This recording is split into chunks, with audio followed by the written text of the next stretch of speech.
Hey there. Nope, still can't hear people. Okay.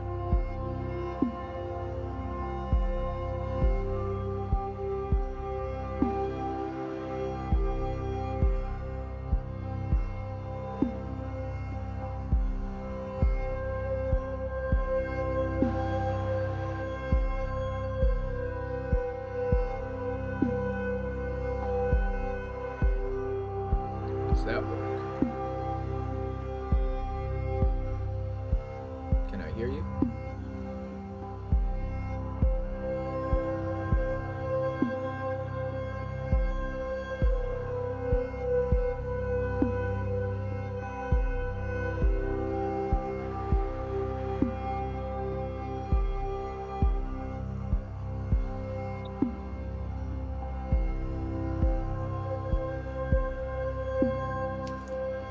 Hello. I think. Hey there. I can hear you.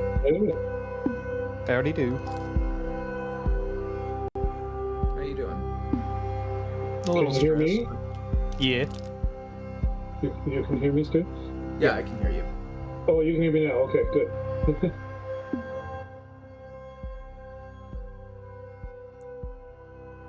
A little stressed out, but I'll Oh. get over it.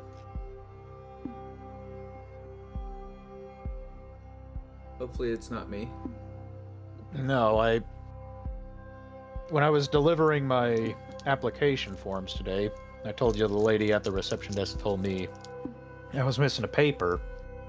I don't know if I dropped it or not. And if I did, then I really hope somebody else doesn't have it. Because it had a lot of really sensitive information on it. Oh no. Did you have it before you left? I honestly don't remember. I don't remember if it was something that actually got printed out or if I just didn't print that one particular page. Gotta love ADHD. Me, like, trying to find my tablet because I just got back from con and I left it in the car, but I put it in a seat because I'm like, oh, I won't lose it if I put it in the back part of the seat. But I never put it in the back part of the seat. So it was like the first time I've ever done that. But I was like, I won't lose it because, you know, the back part of the seat's not going to move anywhere. I'm not going to accidentally bump it around. It won't get damaged. It'll just be there. But I put it back there and I got home and I was like, crap, where is it? I'm like looking in my bag. Usually I put it in my backpack and I was like, it's not in my backpack. I can't find it in my like suitcase. I can't find it in like any luggage. Looked through a bunch of boxes. And then I was like, wait, I gotta remember that I do remember I made a mental note that I put it somewhere that I wouldn't lose it. So past Alex did something to make sure that I wouldn't lose this, but current Alex does not know where I put the past Alex's thing. And I was like, you know what, maybe I should check in a weird spot like the car seat, and that's where I ended up finding it. Did you try calling him back first? Yeah, I sent him a voicemail. He doesn't pick up often. Yeah, usually busy at that time.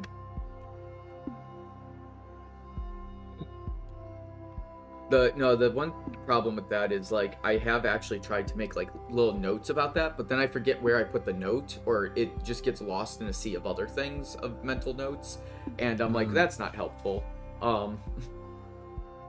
That reminds me of a story my mom told me about my great-grandfather. Or no, not my mother, my uncle told me about my great-grandfather. Same guy, just different people telling the story. Anyways, apparently he would he had some tractor part, I don't really know what, and he would put it in a very bizarre spot in the barn, and every so often he would stumble across it and find it. He's like, oh hey, there is that part, I should put that where I can find it. And then in the exact same moment he would put it right back where he found it. No, yeah, or even have you ever done the thing where you put your glasses up on your forehead and you're like, where are my glasses? I can't find them. Yeah. Like, everybody else looks like looking at you like, Yeah, I have no idea where they are. Couldn't it scratch his head? But you don't wear glasses, do you? No, I don't wear glasses. I wear sunglasses, so it's even worse because I never put things on my head, so I never know when they're actually on or off my head. Hmm.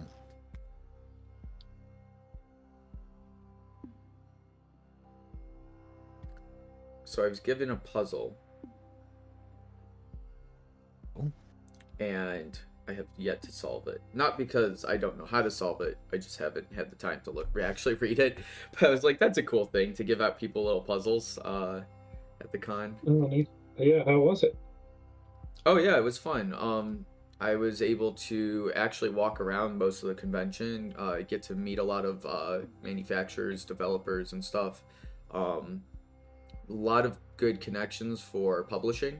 Was able to, yeah, I'll be reaching out later this week with some people, and we're gonna just go through all our business cards and basically reach out to all the publishers and contacts we made, and hopefully get some updates and stuff. Cool. Yeah, no, the actual convention went really well. We did record numbers, so that was always a success.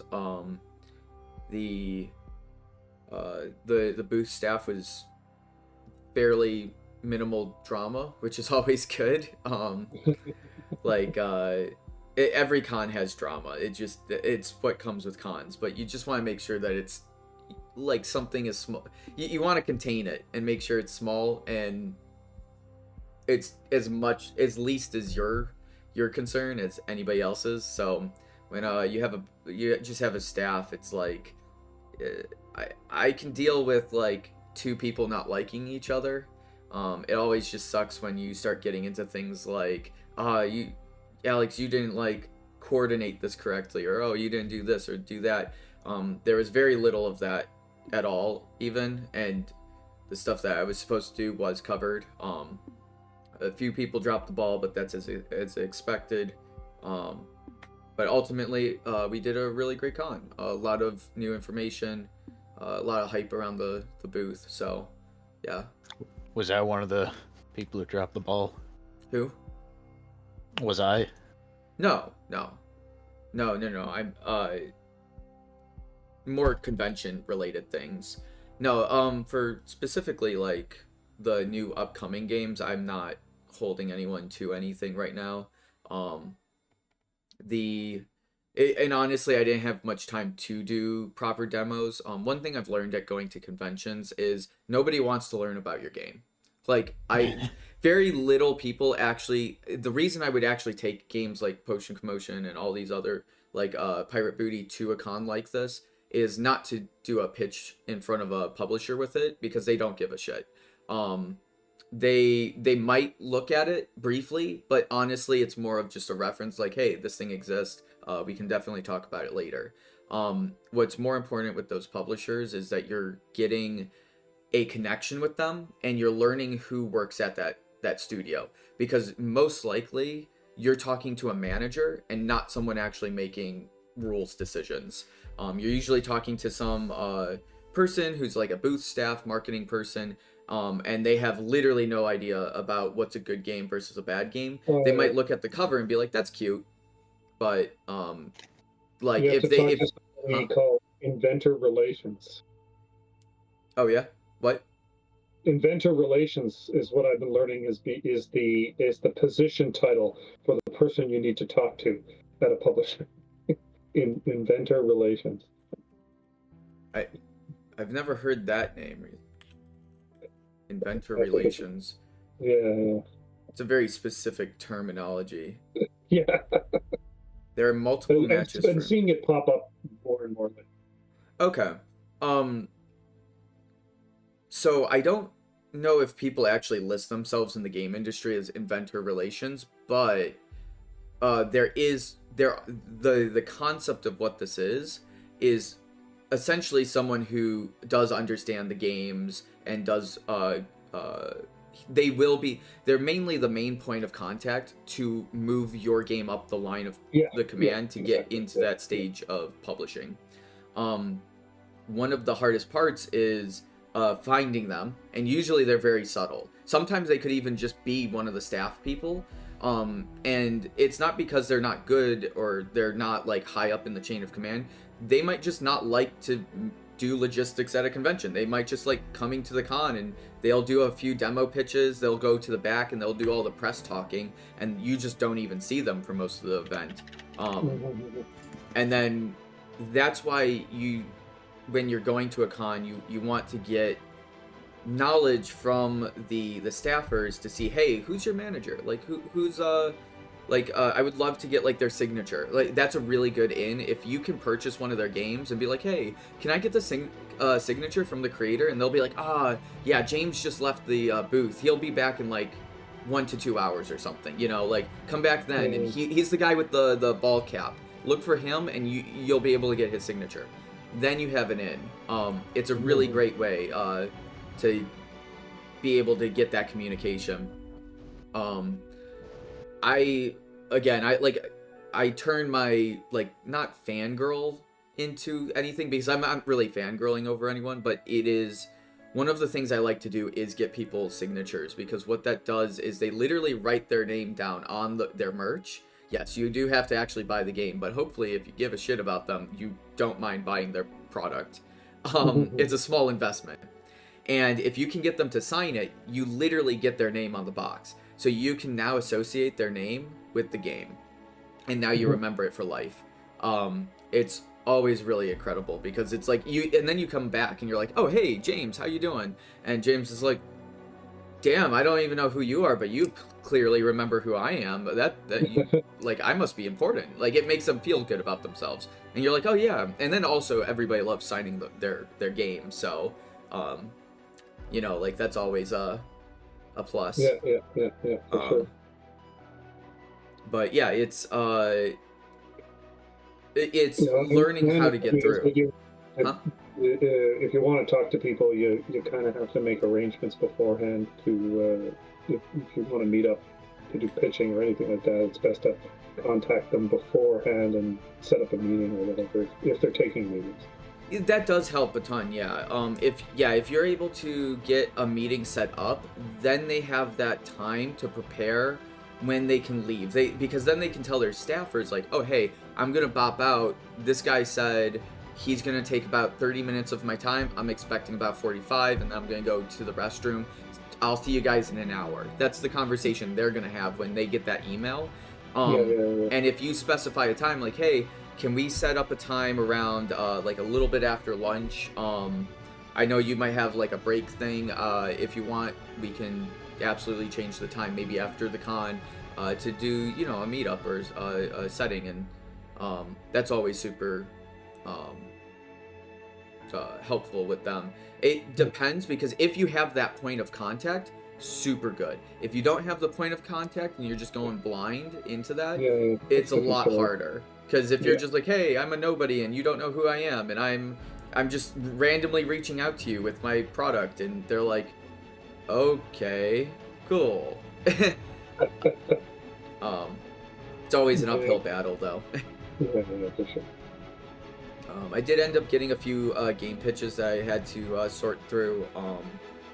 It's usually just the standard stuff, you know, like the cool, clever, creative idea, not original at all.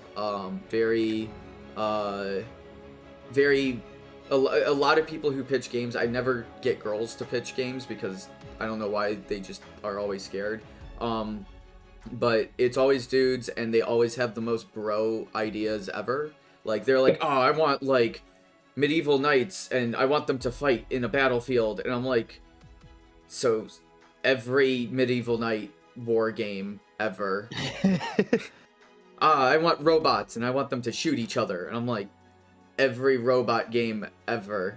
Can we, like, can we push that a little further? Yeah. But not another robot fighting game. Yeah. It's not a bad thing to start at that point, but then I have to now assess how much effort does it take me to get from point A to point B, and then point B to point C, which is then I can actually sell the thing. If they have turn it into a saleable product somehow. Yeah.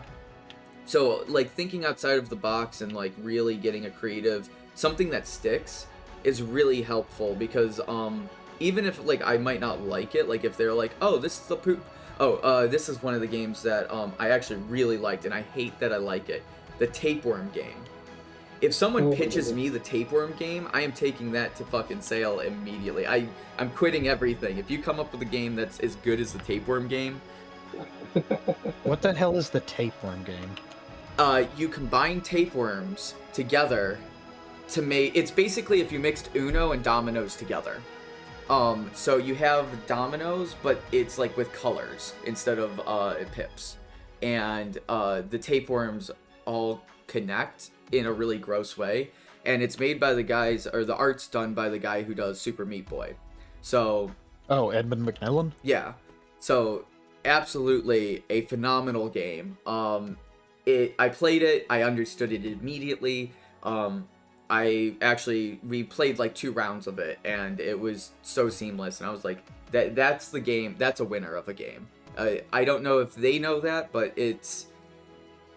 Yeah, that's a game that's going to sell, and that's going to be a game that won't ever make it to Walmart or Target just because it's tapeworms, which is why I hate it, because the tapeworms make it stand out, but it also what makes it suck. Because Target or Walmart will never pick that up. Any big distributor, it's going to be so hard to pick that game up. The only reason that game is ever going to make it to retail stores is because of Edmund McMillan and Super Meat Boy. Which is honestly a concept to behold, because think about it this way, is that game had no hope other than having a big famous artist do the illustrations for it. And because they did that, the game is now going to be successful no matter what. And that's also why I'm so focused on making sure that the artwork looks really good, and can be and I'm hoping that I can build up a budget to actually hire some really like talented artists, because if you have a good name like Robin Williams with like any Disney movie or something, you have the actor's name, and they're what actually sell you on watching the movie. You see Tom Cruise, you're probably like, oh, that's going to be a big expensive movie, so I'm going to go watch it, and then usually it is. Or like you're going to get some really big action scenes, but people buy things on association, and so that's why you want to ensure that you're name dropping people with actual followings, because if you name drop someone with like 200 followers, then congratulations, nobody knows about your game. Honestly, you're probably doing more work to help promote them instead of the other way around, which is okay, but it's not always the best way to market. You gotta know what you're getting into. Yeah. And just knowing where those balances are. Are you going to give up the... maybe this artist doesn't have a following, but damn, do they have a good art style. And in that case, you want to leverage their amazing art style and help build them. But then you need to leverage something else. Like, are we going to go and publish through a big game studio and use their big name for the followers? But you absolutely need those connections to get noticed. Otherwise, if you don't have any form of a following, you're just not going to sell anything. Yeah. That's for sure. Nick said he'll be on a little bit later. Okay. Nick was at con. He had a really good time. He was absolutely killing it at the sales table. Yeah, I got to see a bunch of cool cosplays. There was like a 14-foot, 20-foot tall, like freaking Warhammer dude. It was really awesome. Cool. Yeah. Popped into like a little Japanese shop just in Philly in general, and got like we all got blind grab bags of these little like figurine things. But it was like such a weird environment because it was like, this is so Japanese and we're in America, but it was fun.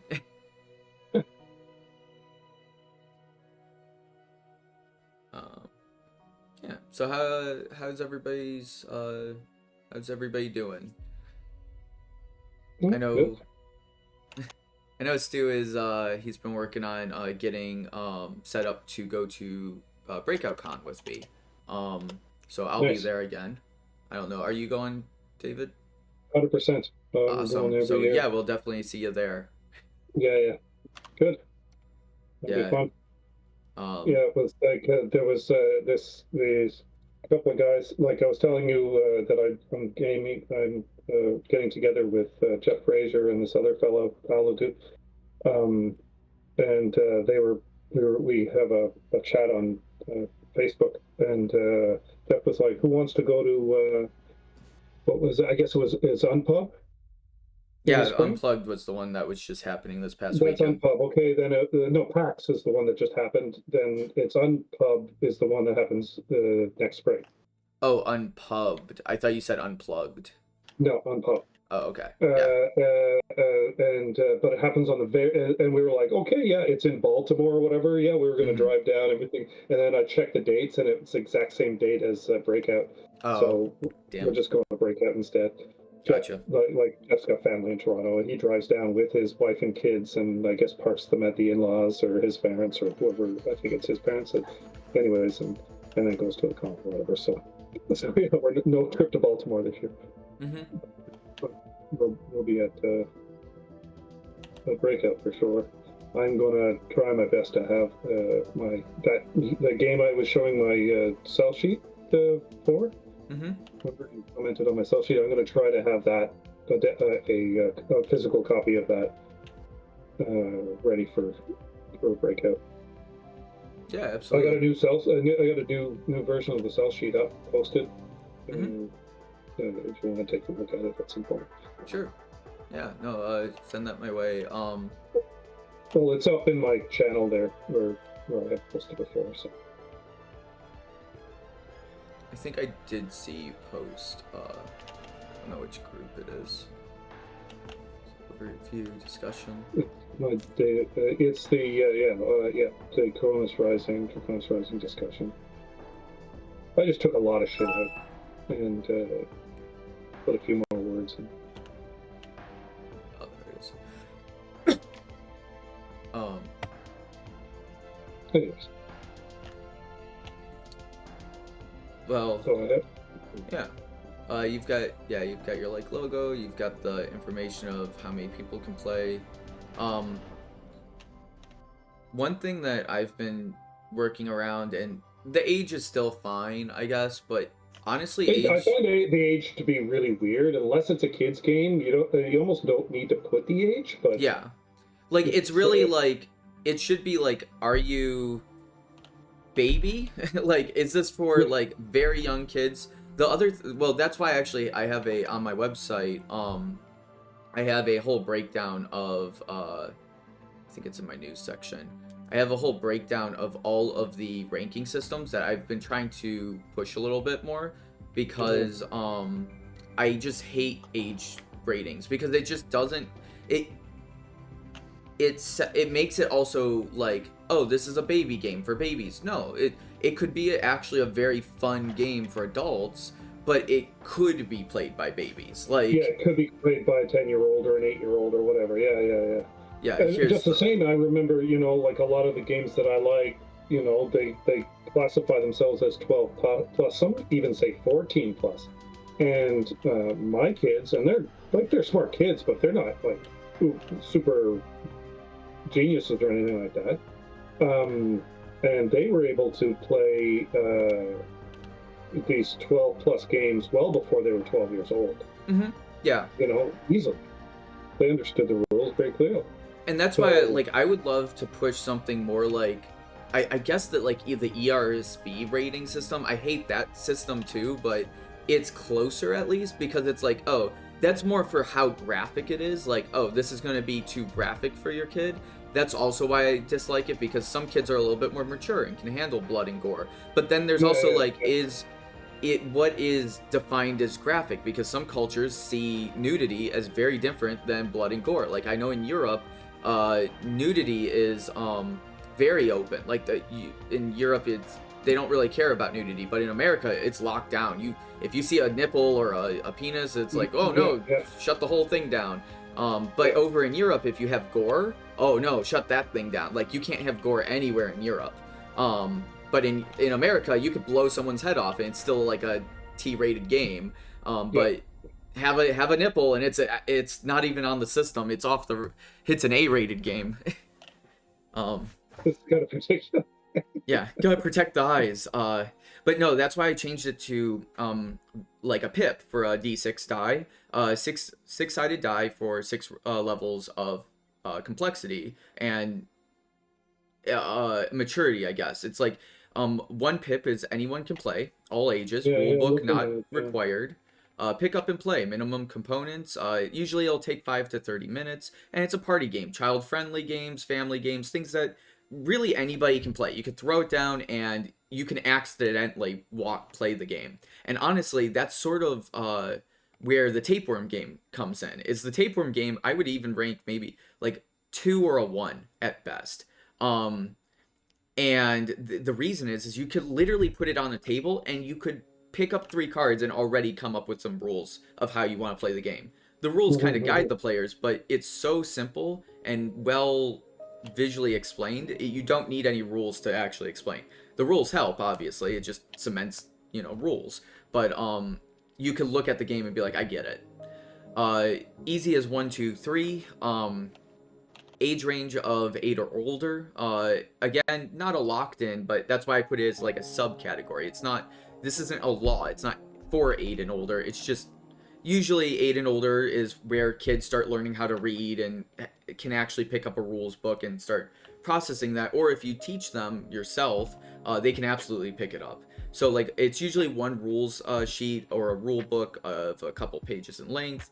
Learn time is approximately 5 minutes. Minimum setup time and components, like there's very lightweight components, 10 to 45 minutes of playtime, and again, party games, child friendly, just a step up from anyone can play. So like that's going from like easy as 1, 2. I would even argue could be Snack Attack, maybe even the Pirate Booty game. I think Pirate Booty falls between 1 and 2, or 2 and 3. 2 and 3, yeah. Because you kind of need to read the rules to understand what's going on. Age range of 8 and older, again. Short rule book, usually less than 12 pages. Learn time can be approximately 10 minutes. Entry level board game, usually requiring a table setup with an approximate of time 5 to 10 minutes to get it ready. This also falls into sort of like the Monopoly kind of complexity. Honestly, Monopoly falls even into moderately advanced at times. Yeah, it is a fairly complex game. Yeah. It's just because everybody knows it. We've just kind of passed down the knowledge, so it was so easy to pick up and play. And yeah, moderately advanced, 4 pips, moderately advanced, age range 12 and older, rule book is 10 to 25 pages, and I'm thinking like really small rules pages, not like, like a full 8.5 by 11, but like if you have a Google Docs, 10 to 25 pages is fairly complicated gameplay. Honestly, that might even be a little bit length. Depends on how you write your rule books. How big is your font? And how big are how many pictures you have? Yeah, and that too. Yeah, I guess this should almost be like a character length. I should rewrite this to be character length and not rule book page length. Words, whatever. Yeah, because it's like my game, the Draconis Rising, that's got like really the rules themselves, and not including card descriptions and stuff like that, like and the the details of the technology, but just the rules, like the how to play rules, is really only like 2, maybe 3 pages tops.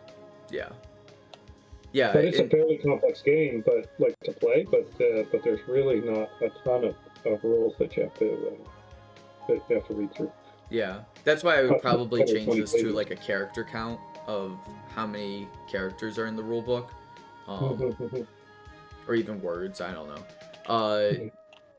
Learning can be be 15 minutes or more. Moderately challenging board game requiring a table space for components. Individual player components, decision making, and strategy involved. Gameplay may include multiple phases, tracking, upkeep, strategy games, Euro games, cooperative games, family games. Challenge accepted is the tier 5. That's like age range 14 and older. Again, not locked in. You can be younger and have a challenge accepted game, but you're looking more. This, I would honestly argue, this would be like an Emberwind. Maybe hardcore game night is an Emberwind experience. Depends on how you play that one. I would even say the Big Shuffle falls into this one. But the setup time may be more than 10 minutes and may require a larger table space. More than 60 minutes of playtime. Gameplay may include phases. Components would include many tokens, game pieces, cards, and miniatures, strategy games, lifestyle, legacy, adventure, and Euro. And then finally, you've got your hardcore games, which are things like D&D, and really like experience, like wargaming, tabletop, like Risk, even maybe. Like, honestly, Risk would even fall into the challenge accepted category. I would say hardcore gaming is really like your war gamers. Or something like a Vital Lacerda game. Yeah. Like, this thing's gonna take you probably like a few days to play. Oh, a few days. Oh, that's even, you're even going that far. Yeah, it's gonna be heavily like invested time and just really hard to play. It's just, this is not a perfect system, but I think it's better to use this to rate. Obviously, you can't just use this out of the blue without context, because people just won't know what that is. But I would love to push the industry towards that. Something like this, at least. This looks good. It's better than just putting some stupid age on there. Because we're just doing that, like, I put that age on there just because it's expected. You're expected to do that. Like, it's some, the reality is a publisher who's going to look at that sell sheet, it's not really going to spend a lot of time, like, that's not going to be part of their assessment, right? They're more looking at the number of players and the time. Well, what this tells me, as I look through this, I see Rising Dragons by David, and you have I have 3 to 4 players. Okay, so right there is a very scary number to work with. 3 to 4 players. Oh, I know. Yeah, that's a very uncomfortable number. I like to see 2 to 6, like in that range. 1 to 4 even. 3 to 4 is just, it's very hard to get 3 players. Or people think it's very hard. It's actually not, but people always see 3 to 4 and they're like, I never am in a group with 3 to 4 players. And if they are in 3 to 4, usually not everybody's like hardcore gamers, so they're all like, oh, okay, we'll just play like a dumb party game instead, and they end up opting for that. So this audience right here is very niche to the board game industry, which is not a problem, but that tells me a lot of information about how I'm going to start marketing this. And the only thing, the reason why I put that in there is because there's caveats, but I don't want to get into too much detail. Like, the game system could handle 5 or 6 players. Like, 6. Once you get into 6 players, you're starting to get a little unwieldy. Although the game system, because the turns are fairly quick, because you only do like one simple action, and there's some thinking involved, but there's really only one action with not a lot of like stuff, painting of things. There's not too much of that, so you're not going to sit there for a half an hour while somebody shuffles through their turn. So 6 players are possible, but 5 is probably where I would cap it. But the thing is that I've not tested it at those player counts. Yeah. And I would need to actually develop new boards, because that galaxy map has to have, how there's you can see spokes, right? So the number of spokes is specific to this player count. That's why I said it's there's a dual-sided game board, because on one side would be the 3-player and the other side would be the 4-player. and so I could go up to 10 spokes from 8 to go to 5 players easily, Hmm. and I could even fit 12 on to go up to 6 players. So I can actually, the map and how it works and everything could actually accommodate 5 or 6 players if somebody wanted to. If playtesting resulted in the fact that there wasn't too much downtime for 6 players. Hmm. So, but I don't want to say that because I've not tested it. I'm not Yeah. prepared to go through the process of testing it at that player count. And then for the 2 players, because of the nature of the gameplay, because you have to you're kind of working with each other or working off of each other. You're dependent on the other players to make your game better and stuff like that. It now You'd have to build an AI for 2 yes, players. I Yeah. have to build a bot, and Yeah. I haven't done that yet. So Mhm. until such time as I've done that, I'm not prepared to say that it's a 2 player that it sits at a 2 player game. So currently, it's living at 3 to 4, and I've seen people say, "Oh yeah, that's not a problem. There's lots of 3 to 4 player games or whatever. I don't think you'll have an issue." So I have had people kind of say, yeah, some people think it's an issue, but I don't think it's an issue. It depends on the publisher. So I've had that reaction from people before. So Um, who knows? But yeah, it's not that I'm it's not locked a into make 3 it to or 4 break it. player. It's just what I've tested. So It what I'm saying again, is it's this is not a what I've make it or tested. break it issue. It's Yeah, just yeah, it tells me a lot about what I'm about to look at. yeah, So sure. 3 to 4 is going to either be a family, very specifically a family game. Like you have to have the whole family around the table, or it's a board game night, people. Yeah, yeah. This visually art style already tells me this is probably going to be targeted towards the board game community and a very male board game community. Well, there's It's no fighting or anything like that, so I don't think there's No, it I just mean, looks like dude game. It's not yeah, even women that's like not a bad thing. fighting. It's just this is very male because of the color schemes you've picked, the intensity of the logo.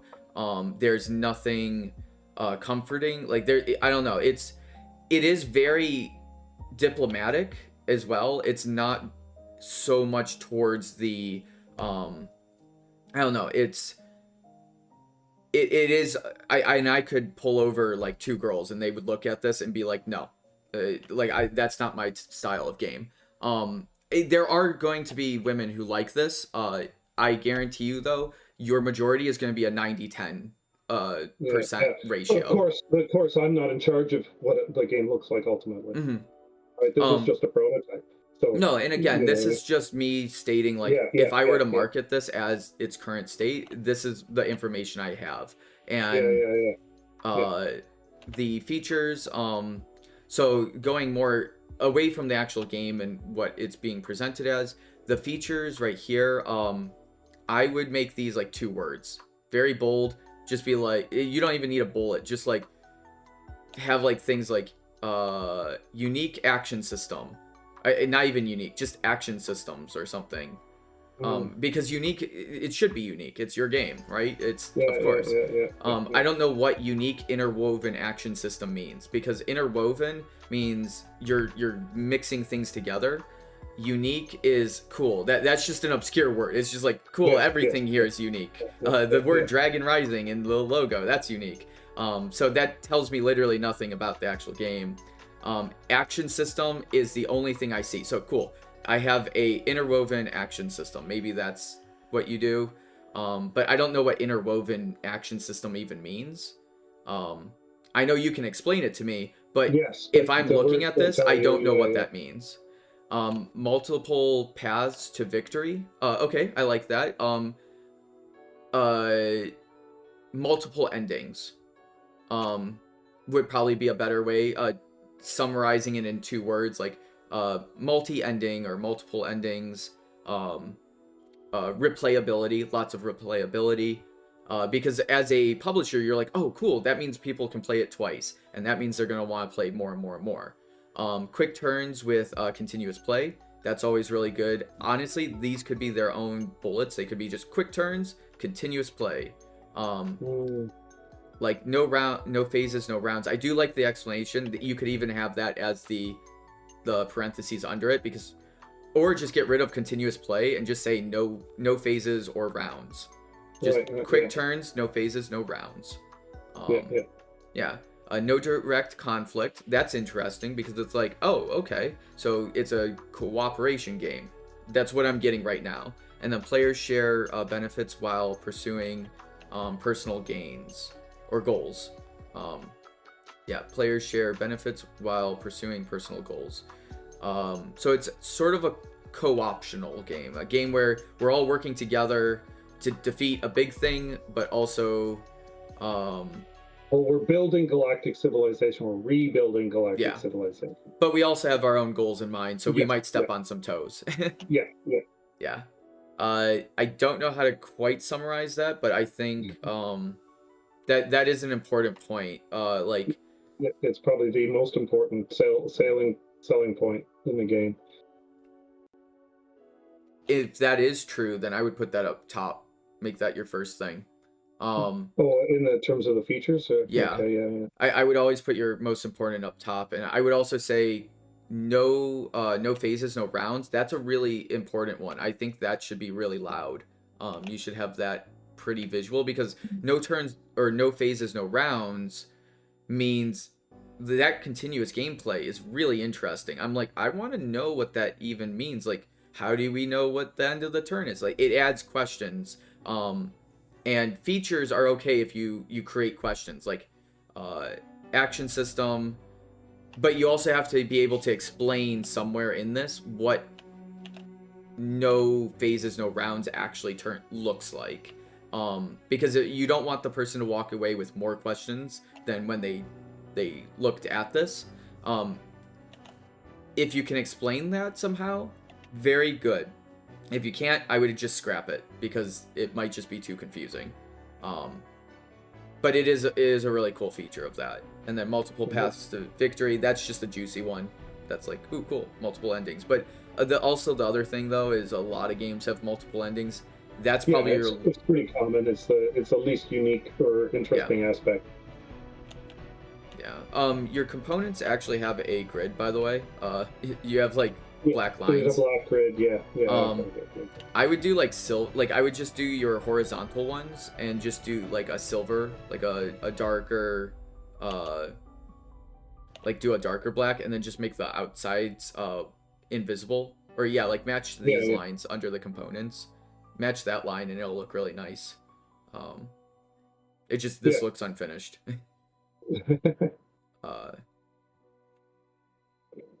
Yeah. I really like these icons. The icons stand out really strong, by the way. Good. And then these little redeploy. Don't know what this means. This literally means I move a mission token from one section to another. I have no idea in any context what this is for. I know it's like a galaxy action, but I see a galaxy action, these things. Treaty, deal, research, spy, exploration. I know this is a political-esque game, which is really important. This tells me immediately as someone reviewing this, okay, we're looking at a political game for 3 to 4 players, probably in a male audience, and we're targeting folks that are in game groups. This is a really cool game. This has a very specific audience, and I think it will work really well with them. So you've definitely not diverted from a target that you're not conflicting targets. It's not like, oh, we're doing a politics game with children's art assets. That just would be super confusing. You don't want to do something as advanced as this and then have like Winnie the Pooh, the political battle game. It's like, oh no, Tigger got mad and took over the 100-acre forest. It's like, what? I'm very confused. The only company that's able to get away with that is My Little Pony. I don't know if you've played the My Little Pony Collector's card game.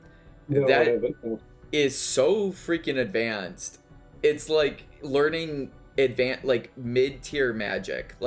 Not advanced magic, but it's around middle grade magic. And I was playing it, and I'm like a Yu-Gi-Oh or something like that. Yeah. It was like learning Yu-Gi-Oh over again, and I was like, who the hell's gonna learn this? Like, it's The so. bronies, all the bronies. Well, I'm like, yeah, I know exactly. The audience who's actually supporting this game and made it actually exist is the bronies.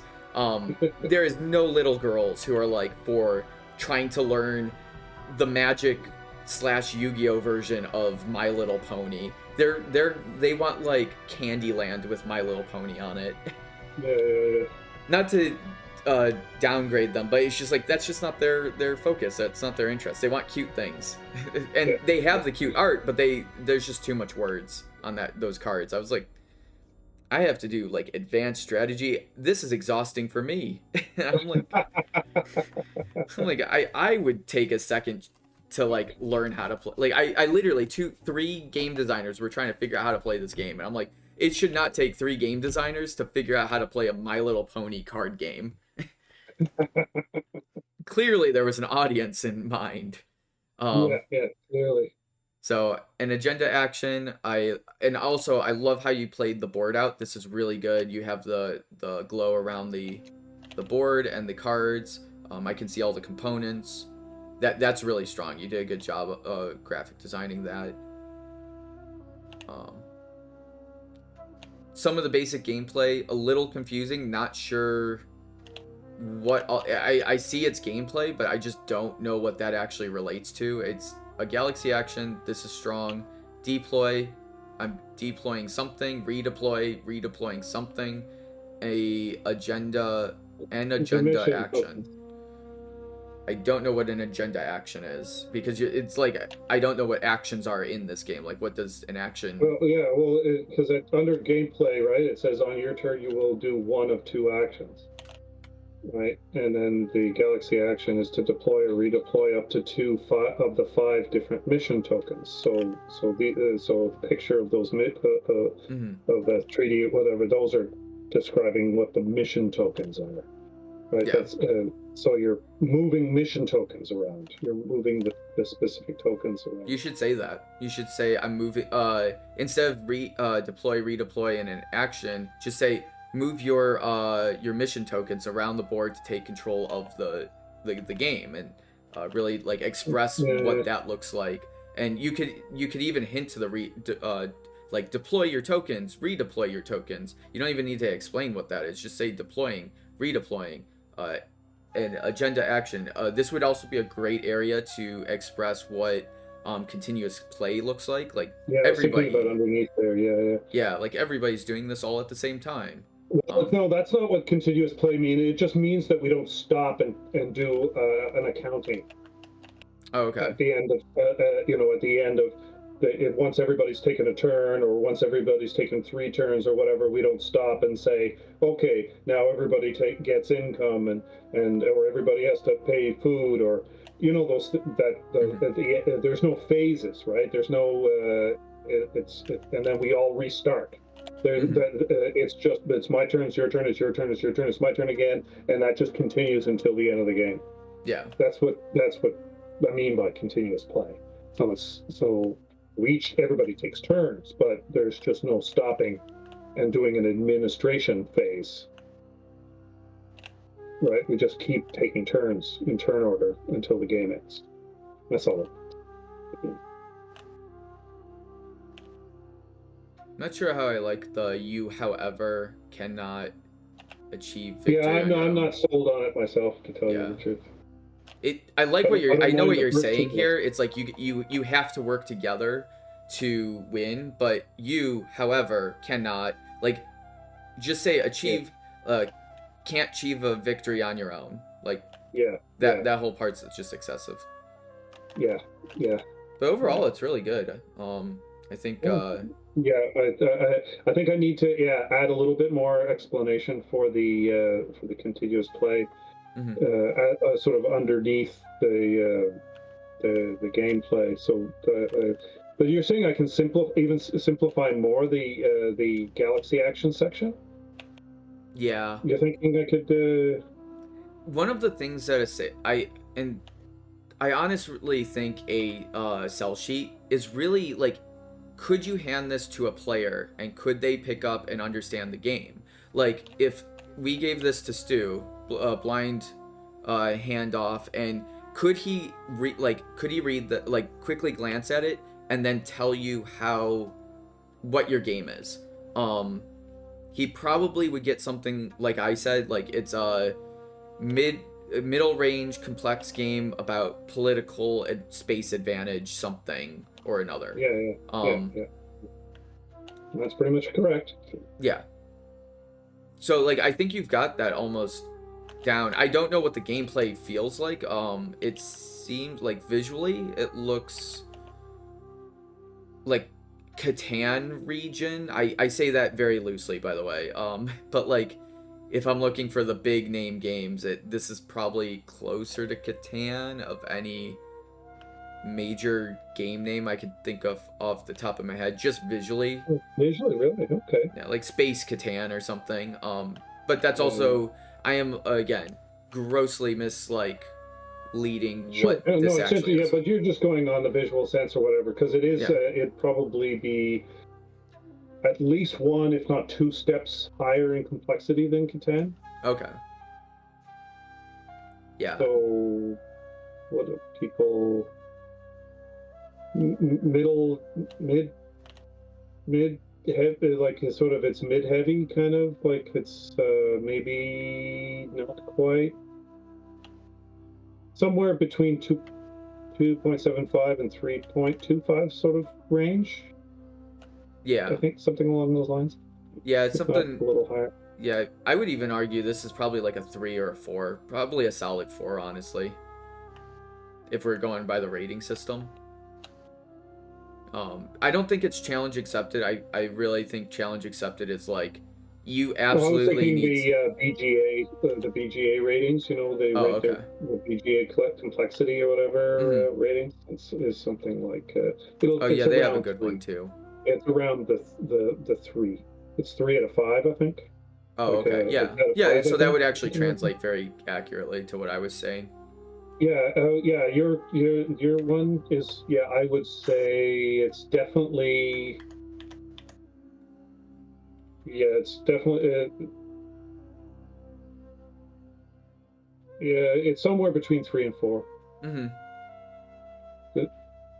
It's about a 90-minute playtime, right? So, yeah, it's not quite. Maybe even approaching 5, but not quite. Yeah. No, I don't think it's a 5.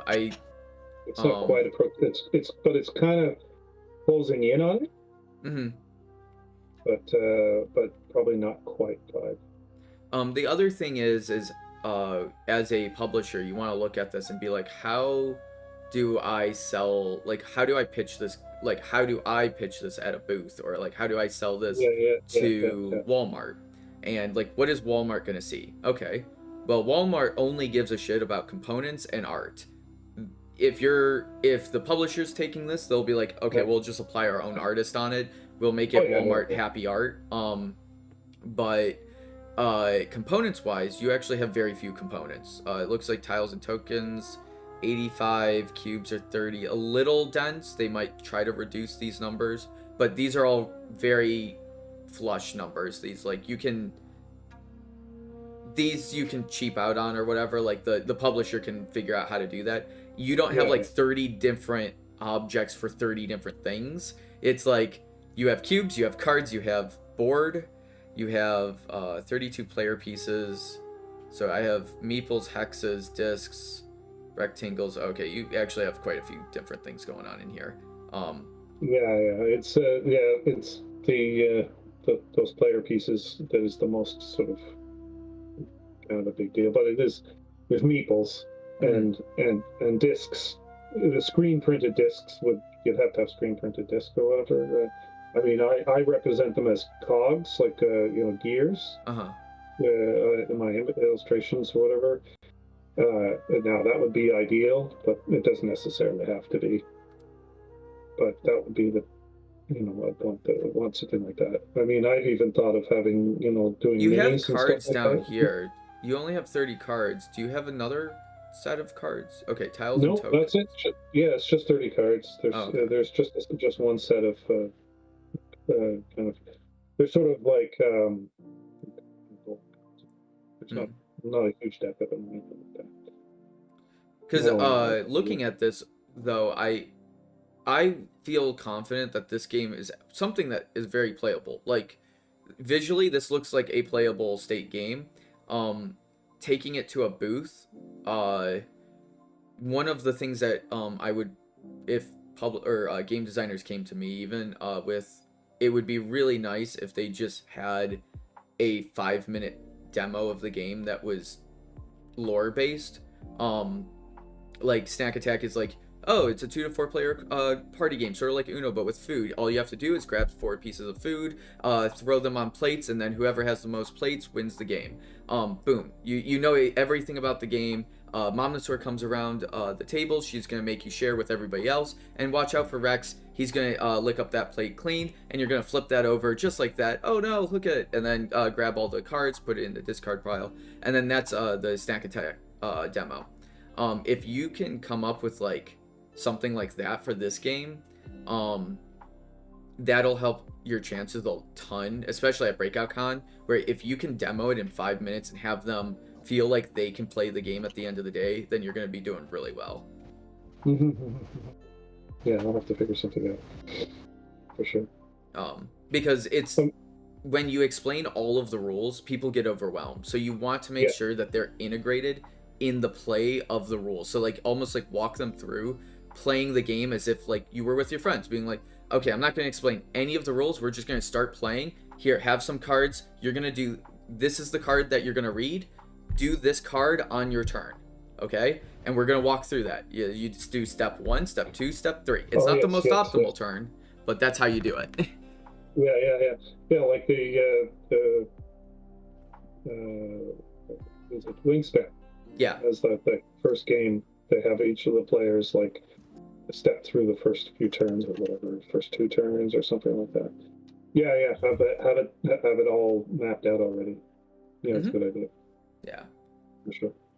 No, I think this will be a really cool game. If you have any meetings or whatnot, I can definitely jump in with you or something, and we can like do a quick review, and you can like pitch it and Yeah, I'm not sure about Breakout Con being like the place to have meetings. I don't know how many publishers actually go to that are going to be taking meetings. I'm not sure if that's that type of con. I was thinking more just bringing it to the playtesting table and just kind of throwing it off a little bit, I mean, I would say, I mean, you've been to Breakout Con a few times. There are publishers there. I mean, it might be worth even just reaching out to those publishers you've met in the past or even have seen, because it's such a small con. People know each other now.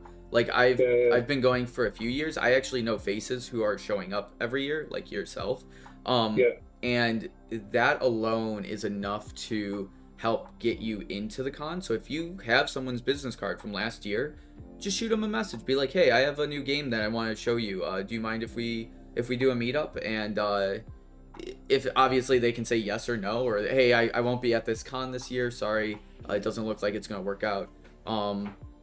But it's always really good to just even have the practice of attempting that, even if you just fall flat on your face, like and you just fail really. I don't know if I've even met any publishers at Breakout. I mean, you the one you were at the talk I was at, right? Yeah, all those guys are like publishers. I'm pretty sure the 2 on my right were definitely guys who have access to publishers. They might be a good contact to reach out to. Yeah, I might be able to talk to Jeff. Yeah. Oh yeah, and definitely reach out to Jeff and be like, hey, is there anybody that's going to this con? Do you know any publishers going to Breakout? Yeah. I'll talk to Jeff. Yeah, he'll know one way or another. My name is Jeff. Because I think Breakout Con, have they posted all their guest lists yet? No, not yet. There's still front page stuff. Yeah, no, they don't have any industry guests yet. Yeah. Because I know they've reached out to everybody. I just sent them an email earlier saying that I'll be coming back. So. Cool. Yeah. Cool. Right on. I'll be bringing Stu with me. That's what we were actually talking about before this.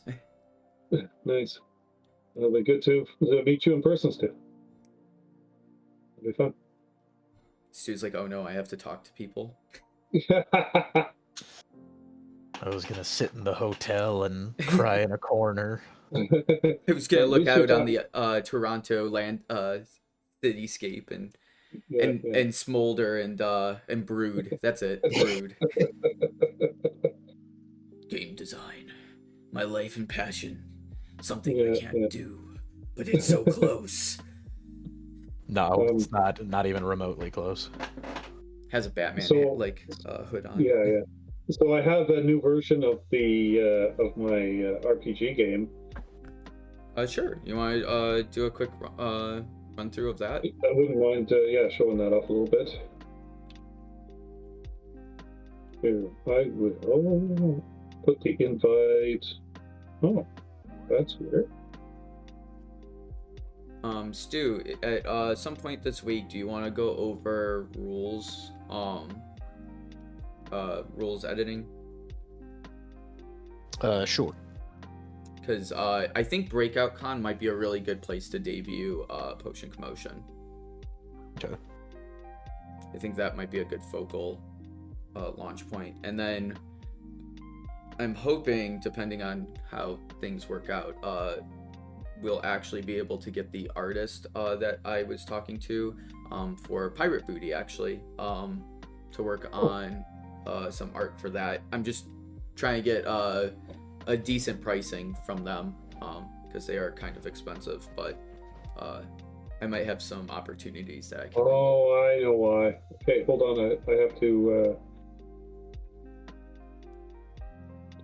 just give me a second, because I realized I was thinking, I'm wondering, why can't I invite them? And what I did was I'm in it as a single player. Yeah.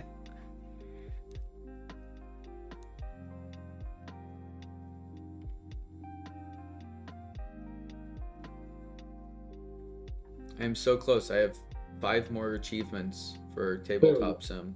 I only have put in 564 hours into this. Okay, so it's in the general chat, the button to join.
And then load up.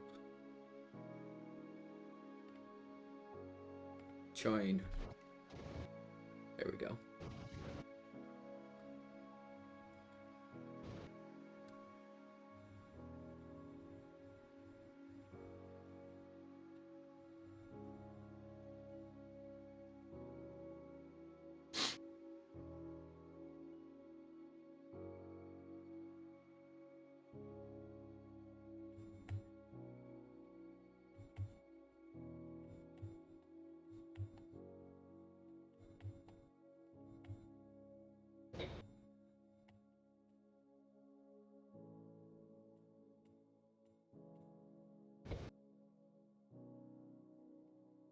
I like the board. It's just labeled city. What was that? It's just city. Okay, so the big changes for the characters. So if so what I've done here is, if you want to look at this here, so instead of having all the information on the character card, like the character identification card or whatever, I've now put it on here. So basically the idea is that so you start off like this, right? This will always be there. This is your the stuff you come with, the items that you come with, and you're level 1, and you can hold one item, one card, right? And this is your their power, your special power, right? For level 1, and when you want to use the special power, you have to tap, right? 90. That would be like that. Anyways, but the physical would be easier to do. So anyway, and then when you go up a level, you just basically move your card down, right? And you can now hold 2 things in your pocket, kind of thing, and you have both of these powers are available to you. Yeah. Right, and I then would when put a you get little up to plus right here, by the way, just so little plus in instead the of middle. Yeah, okay. yeah, Sure. just so that it's like plus this, plus this, plus this, and then people Yeah. will know without a doubt that it is including this and Yeah. not, Yeah. yeah. Okay, and then again. So anyways, that's how that's the information on the character cards they'll work. So there's that. Then if we look over here, I like it though. Those changes were really good. yeah, so now the I've gotten rid of the icon on the characters, on the cards with the characters on them, because it was kind of too much and confusing, and it was also a big kind of a pain in the ass. To sometimes you needed one, and like if you didn't have that character, then the one that allowed you to upgrade them was useless to you. It was like a useless card; you couldn't use it. And this is, I think, this was Jeff Frazier's feedback. So he suggested just getting rid of the differentiation and allow the players to do both things. So basically, if you collect this card, if this card is in your hand and you don't already have that character, then you can use that card to gain that character. But if you have this card in your hand and you do have that character, then you can use that card to upgrade the character. So basically, both the cards with the character pictures on them can be used to either recruit a character or level up a character. And then then there's a special bonus thing that you get. So underneath, basically, if you play this card and do this action, and you also have this item as well, that you get to do this little bonus action, which is buy or sell a card, gain a coin, tuck a card, those types of things. So you get to do this little bonus action if you have the right the right type of item in your party. Is this icon right here, this like alchemy potion, the same as this alchemy potion? Yes, it is. Yeah. Okay, and then exactly, so this music is the same as this music. Yeah. Okay. Exactly. Yeah. So that's how that works now. And then the sort of the last thing, I guess. Well, the board is a little different now because I've I obviously made it prettier, but so I sort of identified there's no more magic portals, and so there's these sort of forest or wilderness. I put trees there, but it really just means some sort of wasteland kind of place where nobody lives or nothing's going on there. anyway, so you're so this is where these three places are the only places that you're going to be able to get these event cards, right? And you, but you can't see, there's this symbol is buy or sell a card, and you can't buy or sell a card in these locations. Any of the interior locations, you can't buy or sell a card, right? You can buy or sell a card in any of the outer locations, the colored locations, and in the city, buying and selling is a +1. So to buy it costs one more. To sell it, you get one more. Mm-hmm. Okay. Right. Okay. And then these obviously there's the icon here that matched this. So sell in the city, buy outside. Yeah, essentially that's what. But you can do both in Yeah. either location, but the game obviously and I've simplified this. I think this was your recommendation, if I'm not mistaken, or maybe it was somebody else's. So basically, these very simple things happen to you when you when you turn over, when you go to that, like even whether you pass through this location or stop there, it doesn't matter. You collect one of these cards.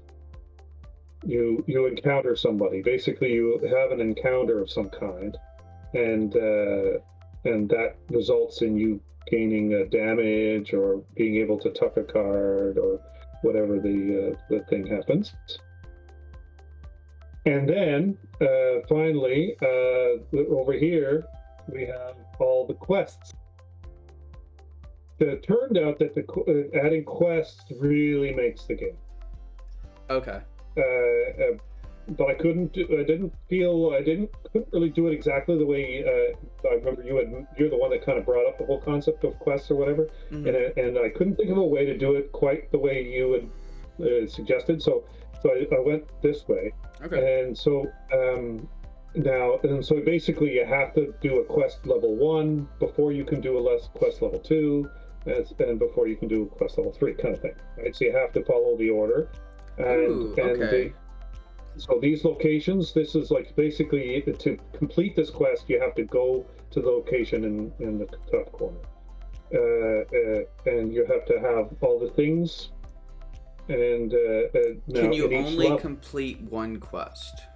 You can only complete one level 1 quest. Okay, so you're locked in once you. Well, you don't have to follow this path. It's not a path, right? So okay. If you do this one, you can do this one.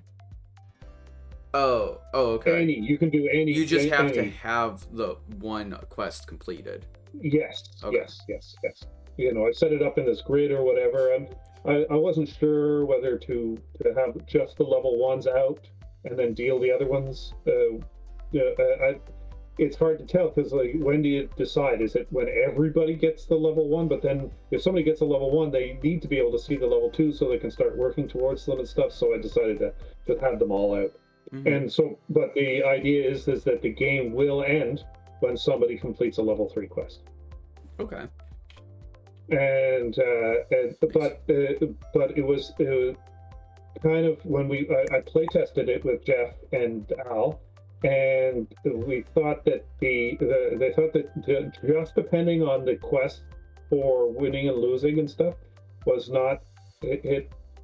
If somebody got on the right track and had the right things and was able to do it, now I kind of changed the requirements of the quest a little bit, but it's still, you know, if you have the right things and stuff like that, you get ahead of somebody, it's difficult for them to catch up to you. So and there was no real catch-up mechanism. So instead, because when I first originally decided on going with quests, it was simply a zero-sum game. Basically, you got your 1, 2, and 3 level quest, and once the 3 level quest was done, the game was over. The person who got the 3 level quest was the winner.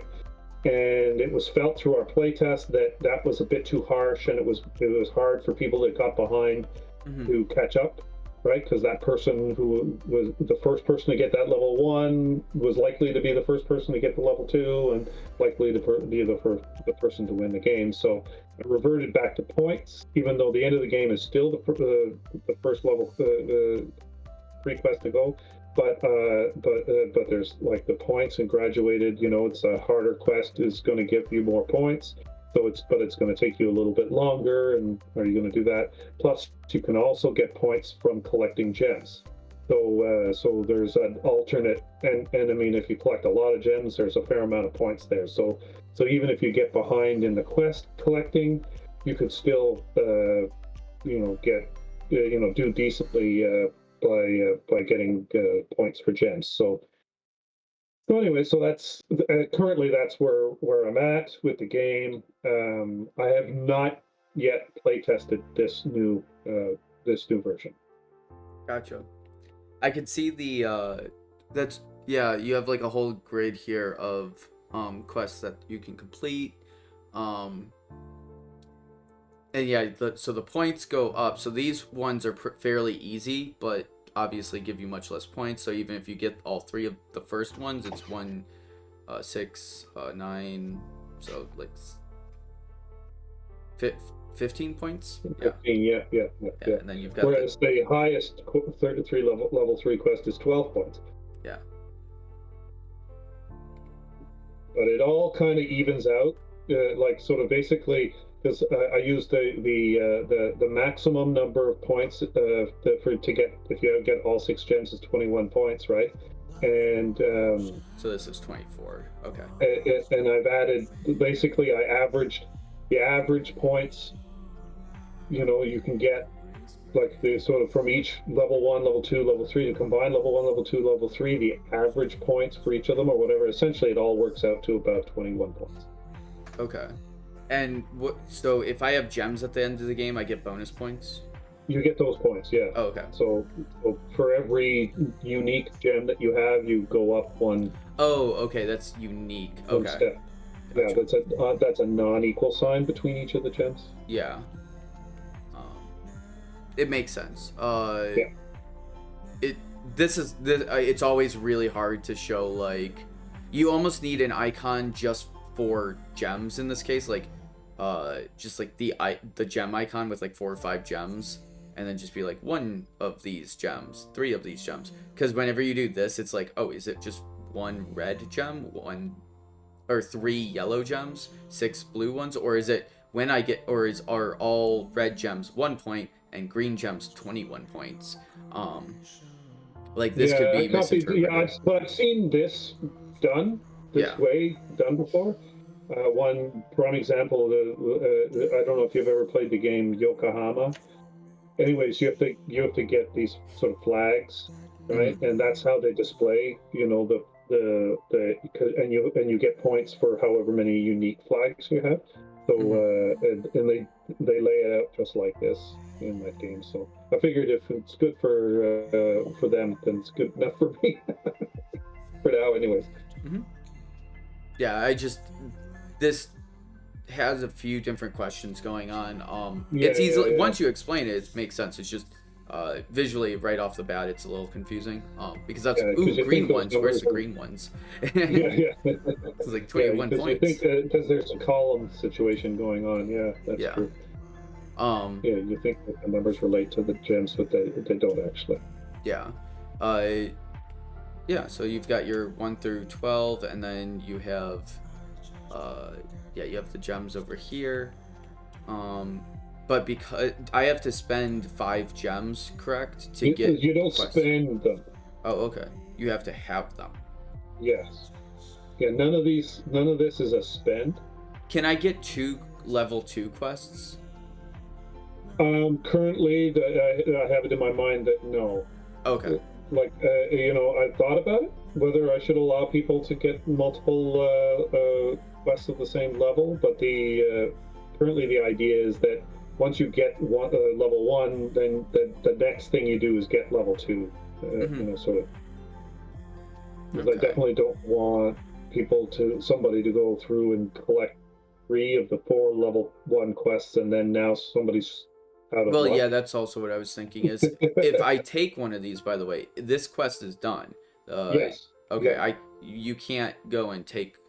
You can't do the 2. Like 2 people can't get level 2 party 2. So if you're actually very fast at getting your parties leveled up, because everybody has to do that.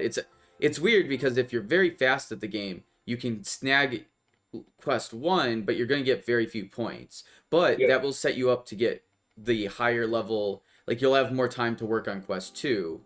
But if you're on quest 1 and you get like blocked out, like there's 4 people and these are all taken, you just have to get stuck with quest 1. But it's much quicker for you. Like if nobody took quest 2 for some reason, all I would need is 8 gold and then I could jump right into quest 2. Yeah. Yeah. Okay. That's sort of the way it works. Basically, each Well, if I one, have 3 party levels or 3 party levels. yeah, it just means you can have 3 characters, all level 1, or you can have 1 level 2 character and 1 level 1 character. That's as long as it adds up to 3. Oh, okay. Yeah, that wordage is weird. Yeah, I'm still not 100% sure exactly how to say that. But Okay. Total party level. yeah, maybe so the total party level Mhm. might be good. Yeah. I know it's a little lengthy, but or total levels. I don't know. Yeah, something like that maybe. Or group level. Ooh, that might be good. But yeah, no, I get what you're saying here now. Yeah, the party's level. Yeah, because originally it was it was actual characters. You had to have a certain number of characters. That's what I thought at the beginning. And then what level it was became kind of meaningless. So the whole leveling up action became kind of, oh, well, yeah, it makes my character more powerful, but it's not going to get me any points, or it's not going to help me complete quests or whatever. So I kind of combined, levels and number of characters to kind of be, you combine the two of them, and that's the number you have to achieve. No, I like that. That's cool. No, I think the total party level is a good one. It just has to be explained somehow that's total party level, because right off the bat, this card just doesn't express that. But and then that pumps people up to get more like levels. And again, if my total party level is 3, I could snag quest 1, and then I could actually, if I say I collected 8 gold, 1 gem, and I also have a party level of 3, I could honestly just snag quest 2. But whoever snags quest 1 might actually just end up snagging quest 2 before you can get there, because you spent so much time on this one. Yeah, but you've got this one. Yeah. Right, because you have the gem, so again, you only need the 8 gold. You already have the 1 gem. So Sunk cost fallacy. You might as well just go for the quest. Quest 2. Well, that's for obviously, but I'm just saying that it does work, like you said. It kind of works that way. Whereas this guy could theoretically, the person who takes this, this may be the last one, because it's only worth 1 point. This may be the last one that is taken. Because people are wanting to get the more point value things, right? And will set themselves up better for the. So there's a number of different ways in which you can approach, I think, the way the quests are and stuff. So I'm kind of liking just thinking about it. I haven't actually played with it, but just sort of thinking about it, I kind of like it. And then this is just, is this the same? Oh, okay. So these are all just the same card, right? Yeah, it's exactly the same card. I just needed 4 unique for ones. a 4-player game or whatever. I just needed 4 of them. So to make sure that everybody had an opportunity to have one of those characters or whatever. I have thought about making 1 less character per player count. So that so that there's a chance that you might lose out on getting the thief. But I'm not sure whether I want to do that. I mean, I don't entirely dislike, or that's not entirely bad, unless that locks you out of a possible win state, because everybody took a thief, it's impossible for me to win. That's when it sucks really bad. I don't know. It would it would just make it slightly harder, because the thief comes with those items.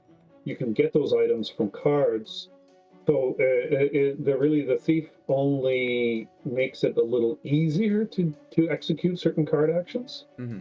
but it doesn't. But I meant like for any individual character, if No individual character is absolutely necessary to it. No, okay, like at no point, all the stuff that a character gives you, other than the unique powers, the characters themselves yeah, aren't required to win gotcha. specifically, right? Because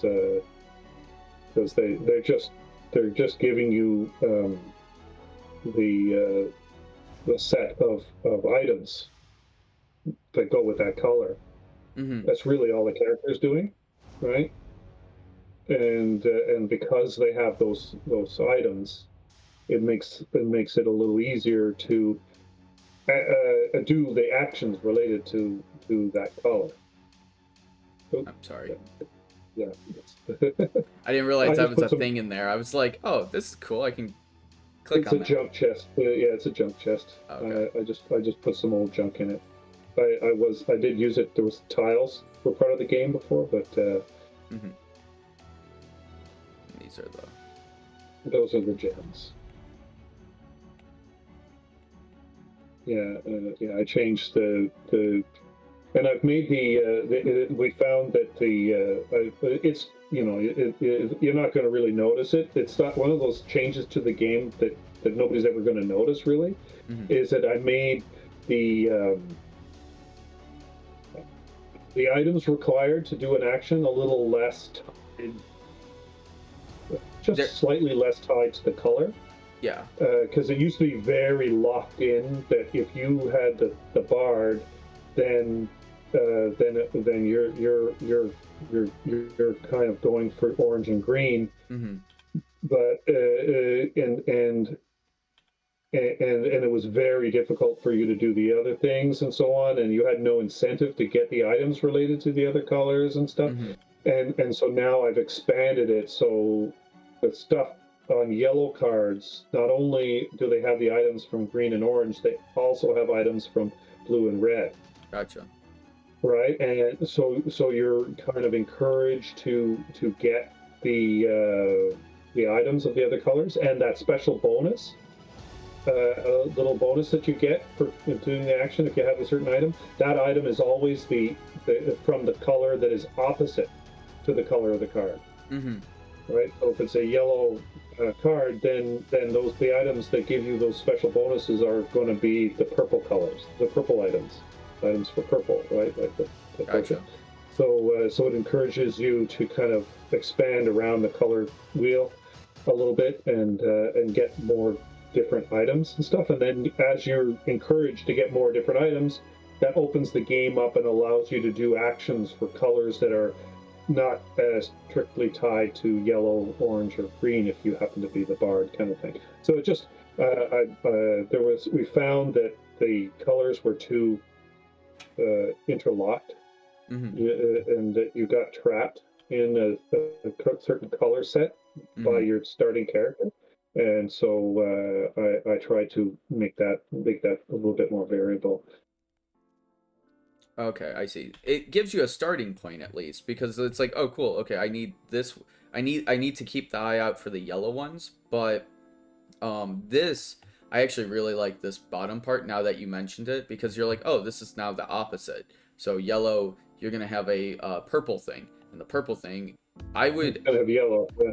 I would do adjacent, so you could actually have like yellow needs a purple thing needs a blue thing, because if you get two of them, then you're just like constantly bouncing back and forth. Well, you can only do when you do the action. You just throw out you discard the card. You can't go. Oh, You okay. can't, you're not doing that over and over again. Oh, you're gotcha. playing the card and it's discarded and you're done with it. Kind of. So when I play a card, do I need this? I need a loot, right, to be able to play this card or this ability? No. You need just to get that bonus to be able to play the card. Yeah. You need a spell and a cloak for this one. So it's an item that's a purple item, right? Which is, if you have the wizard, then you've got that item, and then the cloak is a green item. So Whereas, say, if you look at this one, here's another one that where it's so the required things to play this card is the potion and the staff, which again is a green item. But here, if you look at this one, it's a potion and tools, these tools. So that's actually an orange item. See this thing? You need this item here. Gotcha. But this one here, this is a blue. It requires a blue item, so it's a little. This card is a little easier. If you're the wizard, this card is easier for you to play than potentially than these other two, but not necessarily, because if you just don't happen to get any blue cards coming up, and you don't have any blue cards in your hand, but you do have a green card, in the previous version of the game, having that green card is not going to help you to play a purple card, but now it does, because I've expanded the range of color of the required items to play these cards, kind of thing. Because there's 8 cards of each color, and so there's 4, right, that'll require the directly adjacent color, either the red or the blue, say if it's purple, and then there's 4 that are one step away in adjacency, like the green and the orange kind of thing. So there's 4 that are more closely linked, and 4 that are slightly farther away, and then always the bonus relates to the very opposite color. But you don't have to have that to play the card, you just have to have that to gain that special bonus. Gotcha. Okay. Yeah, no, I think the changes are going to be really beneficial to the gameplay.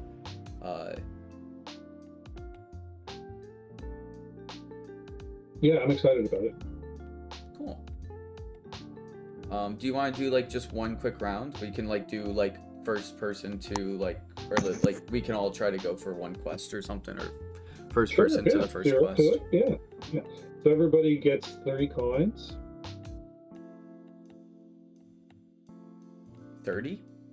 3. Oh, 3. Much less. Alex trying to cheat already.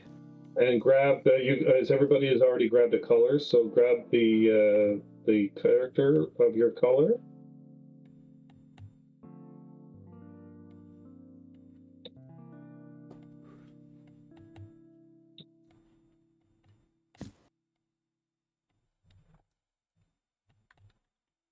I know this is semantics, but it's like I almost want like the level 1, 2, 3 just on the back of the character card, but then you just grab 2 character cards, and then instead of having this as the back.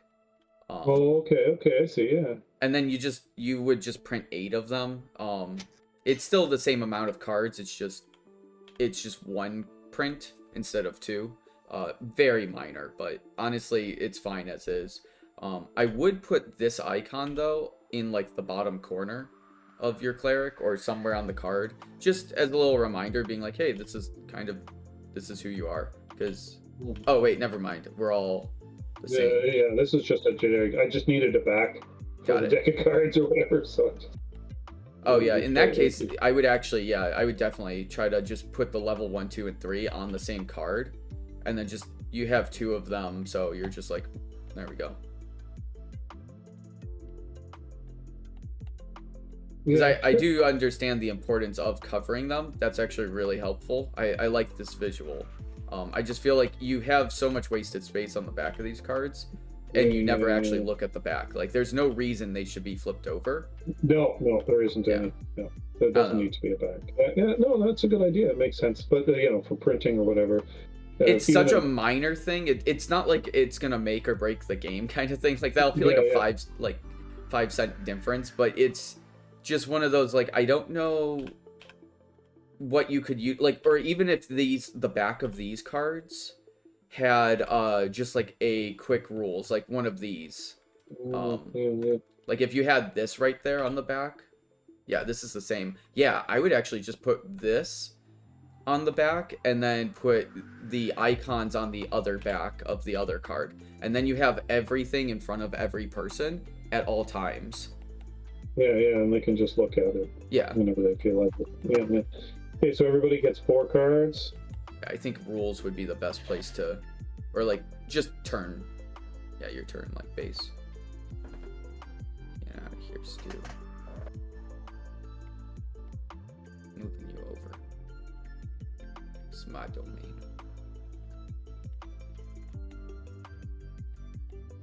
And your guys should go, your pawns should go, your guys are you're in the city. And Start where off am I in the drawing city. these cards? These 4? Oh,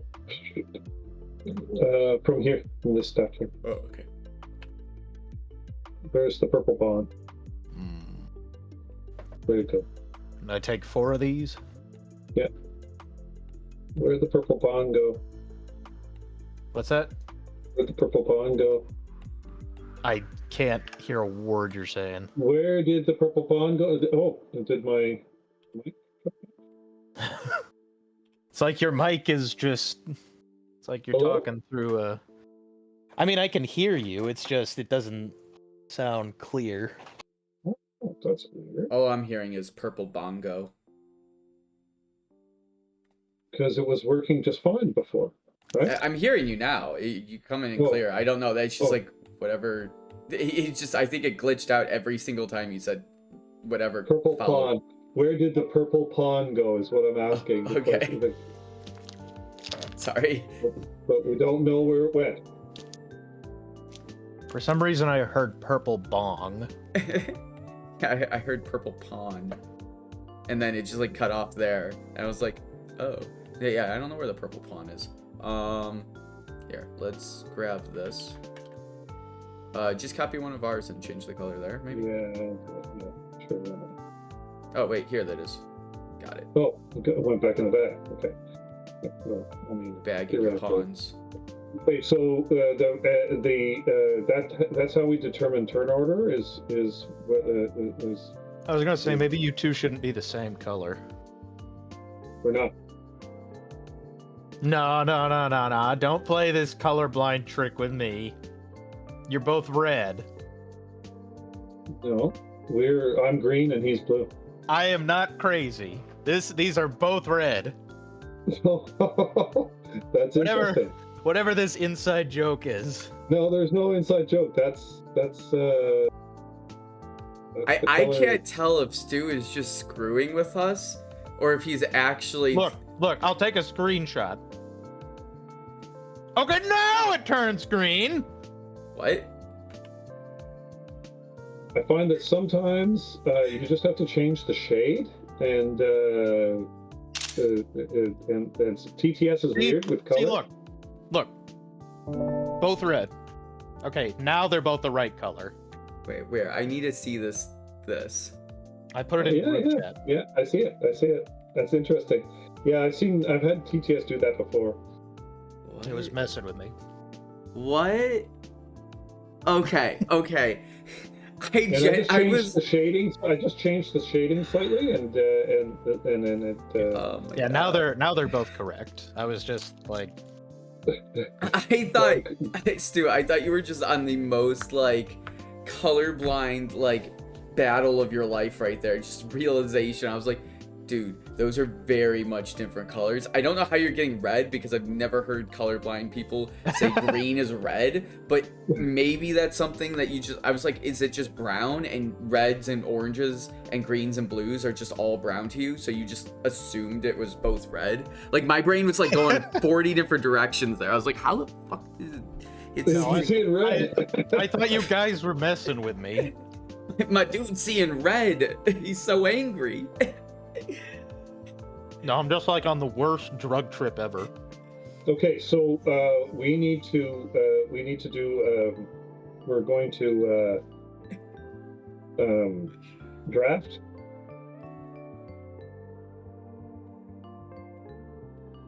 So I picked my card. And this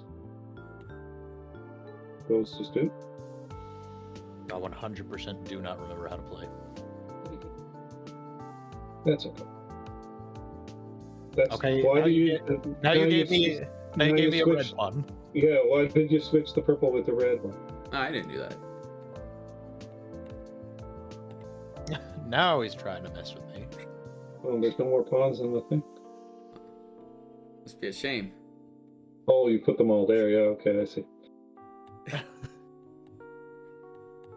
So what do I do? You select one card, and the other 4 cards you pass them on. This is to- your turn card, by the way, Stu. Yeah, this is the. But right now we're just drafting our opening hand, so it really doesn't have anything to do with taking actions. So I keep one, move the other 3. Yes. What is the drafting thing about? Well, And then I take the ones you gave me. yeah. So I take these ones. Alex, you go to. No, I guess. Yeah. So do Yeah. Okay. so I And get then rid of Alex, get rid of 3 cards and give them to me. Yeah. Why do we do drafting? So that we have a decent hand.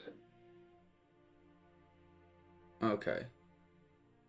I don't know. It's just that's a very clunky part of the game. Well, in TTS or whatever, in real life, it's really not that big of a deal, right? I think it's more so just. Oh yeah, we shouldn't. Now we basically know what each other's hands are. I mean, lots of games do that, right? But At that point, I would say it doesn't really need to be hidden. well, I mean, it depends because you don't really know what people have picked and stuff, and I guess it could. Yeah, it's potentially. So, Well, like, why isn't like they're just like, pick 3 cards? Like, why not just go through the deck and pick 4 cards, like, or get well, 8 cards and get rid of 4? Well, that's one way of doing it, Yeah. I guess. You know, I mean, I just. A way that I've seen people do it is allow players to keep any number of cards they want to keep, and then get rid of. They get Like rid of whatever mulligan. cards they. Yeah, basically a mulligan, where they mulligan however many cards they want, and then once they get new cards, they have to stick with those new cards.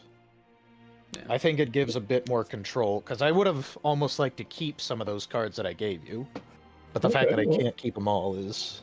Okay, well then let's do the like you have to end up with 4 cards. Yeah. Right. So let's do that then. I mean, it's just. And I know the is that you reason. can't- The reasoning you have even a mulligan in general is because you want to draw 4 cards to speed up the game, because you don't want everybody to search through the deck, because you'll never start the game that way.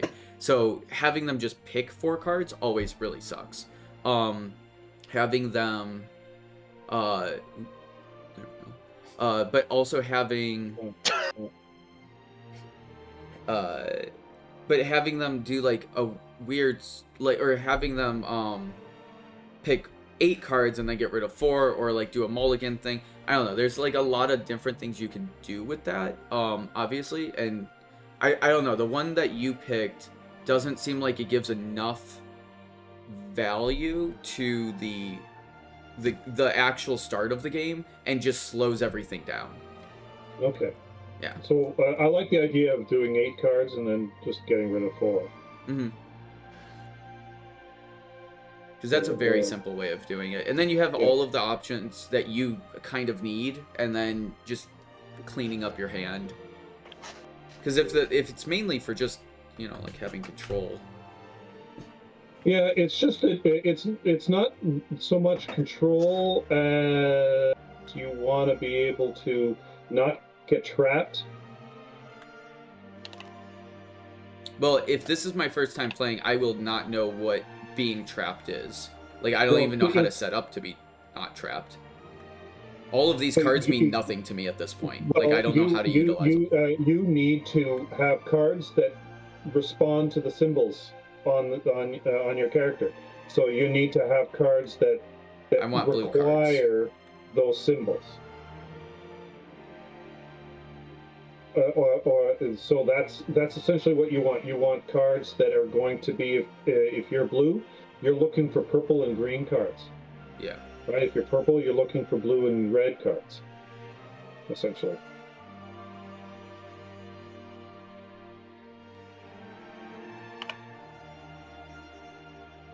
So I'm looking for Yeah. purple and green cards? Yeah. Oh, okay, things that I don't have up here. Yeah. Well, no, you. Okay, so the cards are two different things, right? They're items and they're actions. So you want to look at the actions on those cards and what symbols they require. Do any of them require one of the symbols on the top of your card, right? And those are the cards you want to pick. So my card selection, opening card selection sucks. Absolutely sucks. So like scrolls and alchemy are what I'm looking for, essentially. Yeah. But scrolls and alchemy in this section, like right down here. Right there in that cartouche. Yeah. So not at the top. Not at the top, because you have those things already. Okay, I gotcha. So I'm looking for things that I can use my items on. Yes. Yeah, okay. Exactly. Okay. So if I'm purple, why would I be looking for red and blue cards? Because it's all based on the color wheel, right? So those are the adjacent colors, and the way I've designed the requirements for the cards is that a card will always require one of the symbols of its color, and it will also require a symbol from an adjacent color. So okay, gotcha. One of the things with this is that's a really cool like game designer thing like that you've done. I like that. I appreciate that as a game designer. As a player though, doesn't matter. It literally could not. I would never know that. Probably 3 games in, I still might not even know that. That like a lot of gamers like general like game players, they're not thinking of that unless they've played the game like 3 times, or they're talking to the game designer. Those associations I'm not gonna make, especially in 100% not gonna make if you're not teaching me the game.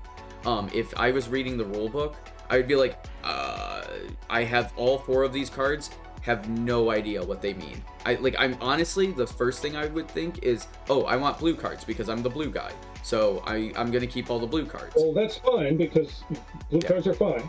No, I know, but I know it'll actually still play. But what I'm saying is, if I'm going dumb brain like first time player logic, it's I am blue guy. I'm gonna keep all the cards that are blue because that makes sense because blue is blue. Or I'm going to find the things with these shapes at the very top because they're the big shapes and they match those shapes. It is the dumb I'm starting off brain. But obviously your optimization is like, oh, if you learn how to play the game really well, you'll know that you want to keep an eye on these ones, the little ones in the bottom corner there, and you want to make sure they're not matching what you have. But that is a much higher level of like play, and that'll definitely take someone like 2 or 3 games before they realize that without having that tip somewhere told to them. And I don't think you should actually honestly tell people about that tip because that's like a learning thing. You kind of want people to discover that when they're playing the game because then they'll feel like they earned that discovery. Right. So like if you don't tell someone, is it okay? And is it like, does that break the game if like I completely misplay? So I'm actually going to do that. I'm just going to play as all blue because I'm going to be a dumb boy. And I'm just gonna grab 4 random blue guys. There we go. Because for some reason I had 4 in my hand, and I'm like, cool, okay, I'm just gonna keep all blue. How much of a disadvantage of me doing that is going, or how far back is that gonna push me if I just... Yeah, I don't think it's gonna push you that far back to tell you the truth. And that would be great design. And that's the thing. I'm just testing that part because I'm like, there's going to be one person there who is not going to understand that concept and just is going to be like, oh, blue is blue, so I am going to do blue. It might not even be a problem. Okay. Yeah. So now that we've got our hands, we can look at the. I'm going first. Okay. Yeah. So. Oh yeah, I've changed the market. If you look at the top of this, the thing, remember I'd been changing the market every time the turn went around, like like say it would be every time my turn came around, or just prior to my turn, we'd refresh the market. But we found that was too often, too quick. The cards didn't stay on. So Jeff came up with the idea of actually getting the players to do the refresh. So if there was no card, if you were waiting for a certain type of card to come up and there was no card available to you, you could pay a gold to then refresh the market and bring new cards out. Very clever, yeah. Yeah, and that's how. So then the players are directing the traffic, so to speak. Yeah. Well, that's why he gets paid the big bucks. We were playtesting a Lord of the Rings roll and write. That he's doing for somebody. Do you know who Jeff Engelstein is? Not off the top of my head. He's one of the hosts or originators of the podcast Ludology. Huh. Yeah, I've heard of them before. Yeah, and he created Ludology. He also was on Dice Tower doing a segment called Game Tech. He actually has a regular newsletter called Game Tech that he does the science of board games. So he does a lot of math and brings in certain discoveries in the realm of science and how it relates to game and psychology and stuff, and how it relates to game design and stuff like that. It's very, very interesting. Anyway, that's the designer of the game, and it's a very interesting Lord of the Rings role. Basically, it's the War of the Ring, that game, as a roll and write. Just like they were telling me that there's a roll and write game that is Twilight Imperium, the roll and write game, which I found interesting. So basically, a more advanced roll and write. So it's designed to have a bit more strategic gameplay and be a bit more thinky than your average roll and write kind of thing. Anyways, it's a very interesting game. Okay, needless to say, so it's on my turn. So so I must perform 2 of the 4 main actions. Right, I can move, equip. I can move, which is easy. Equipping is putting a card underneath, and play a card or reset and heal. So if I've used my character for their special power, I can turn them right side again. I can untap them, or if basically if they've been damaged, I have one of these tokens on them. The healing is removing that token. Basically, if they've got a damage on them, then they can't be used for their special power. But their items are still okay. So the first thing I'm going to do is move. So I'm going to move. There's space 1, and then 2. I'm going to pay a gold for that extra movement, because I can only move 1, but I have to pay an extra 1 to move a second to any subsequent moves. And then I'm going to I'm on purple, so I'm going to grab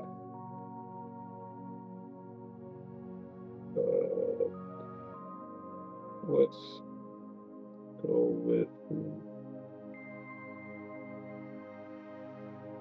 it doesn't matter. I guess it doesn't matter. I'll go with this one.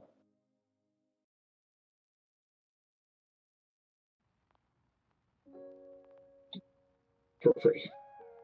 And I'll put a new one out. Okay, so that's action 1 is to equip No, I've moved and I've equipped. So that's all. That's all my actions. So I'm done. Okay. So now I do move 1 space.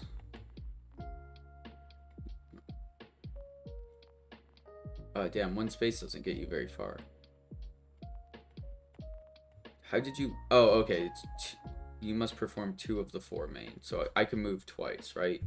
Well, you can pay to move more. So you can either move okay. twice, do 2 actions, or like do 2 move actions, or pay a gold for move action. Okay. So if I'm just being Beyond cheap, one. I could just move 2 spaces for free, but... Yes. Okay. And these ones, the inner circle, they have to deal with the random chance event. Well, just those forest ones, just those 3 ones. These other 3 ones, the white ones, they actually, like, there's the money cards. If you look at those ones with the 4 gold on them, those are the locations where you get the gold. Okay. So those cards are essentially saying you're going on a quest to one of those, for the Goblin Camp, the Ancient Ruins, or the mine, and you're going to do something there as an adventurer to earn gold. Okay, so I'll go here, and then... Okay, and grab one of these cards. Just turn the card over. Do I reveal it? Yeah, it happens right away.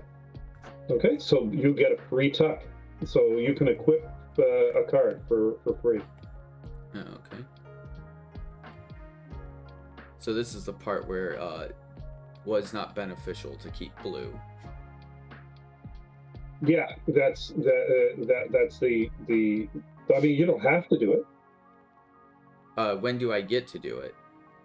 Well, no, I mean, you just don't have to do what it tells you, right? But what if I do, like, so I'm just... Then but it's meaningless, because you already have that symbol, so it doesn't do anything for you. You can do it if you want, but I mean, it's yeah, that's the downside to the blue cards. Or just like having all one color, like you just can't. Yeah, you if you have all one color, the same color as your character, you're not going to be able to equip, or you're not. It's not good for you to equip. Okay. Yeah, I'm just seeing where those... Yeah, yeah, sure. Yeah, because if this is my first playthrough, I might do that, but how far back will that push me? Well, in this case, not that bad. It's just a dumb thing to do. Like, it's just... Are you going to stop there? Oh, that wasn't an action to do the thing? Okay. No, that's just... So I can't tuck anything because I already have blue cards. And you already have one, so the... So I might as well just move. Again. What's the reset and heal, by the way? That's like when you've done the this, right? Right. So to reset is to put them back into play so that you can. Right. Do you have injuries? Yeah, heal is. I was just describing it. When you have one of these tokens, basically. Some of these cards, these guys. Put these tokens on, and healing is just removing the token. Okay. So I moved up here, and I'm just gonna do that for free. And that's... I don't do anything. Buying a card is not an action. Huh? So you can actually take a card now if you want. I don't have... where do I find the information for this icon? There's no information required. You're either you're buying or selling, so you can sell one of your blue cards. Okay. You won't earn any money, so you don't want to do that. But you can buy one of the... Say you could buy a green one, for instance, so this... for one. Why would I buy the green one versus like this yellow? Well, you can buy a green one. Basically, if you look here, the information is here. Essentially, the for every step away. So once you cross this line, it costs you $1. In so the cards of the color that you're on, right, are free. Once you cross the line, they cost you $1. When you cross the line again, that costs you another one. Mm-hmm. When you cross the line again, it costs you another one. Okay, so to buy an orange card, it'll cost you $3. Right? To buy a green card, it'll cost you $1. Buy a yellow, it's $2. You know what would be really good use of the back of these cards would actually be explaining exactly that, being like, oh, hey, if you're on blue right now, it's gonna cost you 3 for orange. So basically this, but simplified. Yeah. But like, yeah, you could even just use the same graphic for the back or something, or like a simplified version of that. That would be just reinforcement, like, oh, this is a market card, it's the same thing. That's what I'm looking at. Got it. And because it doesn't matter if it's the same thing each time, it would just be reinforcement that. Yeah. Okay. No, that's good. It's good. I like that. But okay. So what I'm actually looking for is I kind of want like a green thing, icy, because it's only going to cost me 1 versus an orange, which would cost me much more. Yeah, or purple. You want green or purple. Okay. So you want one that definitely is going to require a blue thing, if you can. Well, yeah, okay. But if not, then you're just going to have to wait, I guess. So that requires a purple thing, so it'll be hard for you to. It's going to be really hard for you. That requires an orange item, that is an orange thing. So. Is there an invite link for Nick? Oh, it should still be there. Yeah, it's in the general chat.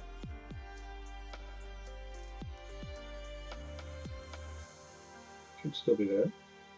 And I'm probably going to have him switch out with me because I got to get up early for work tomorrow.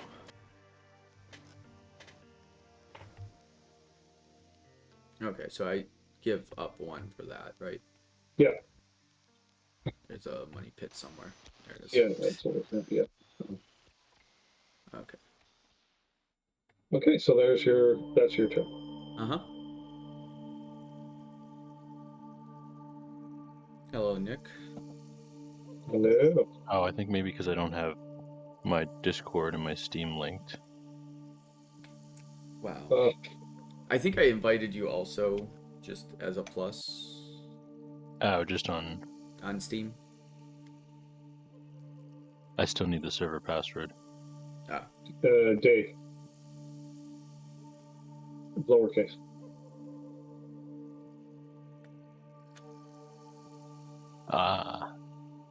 There we go.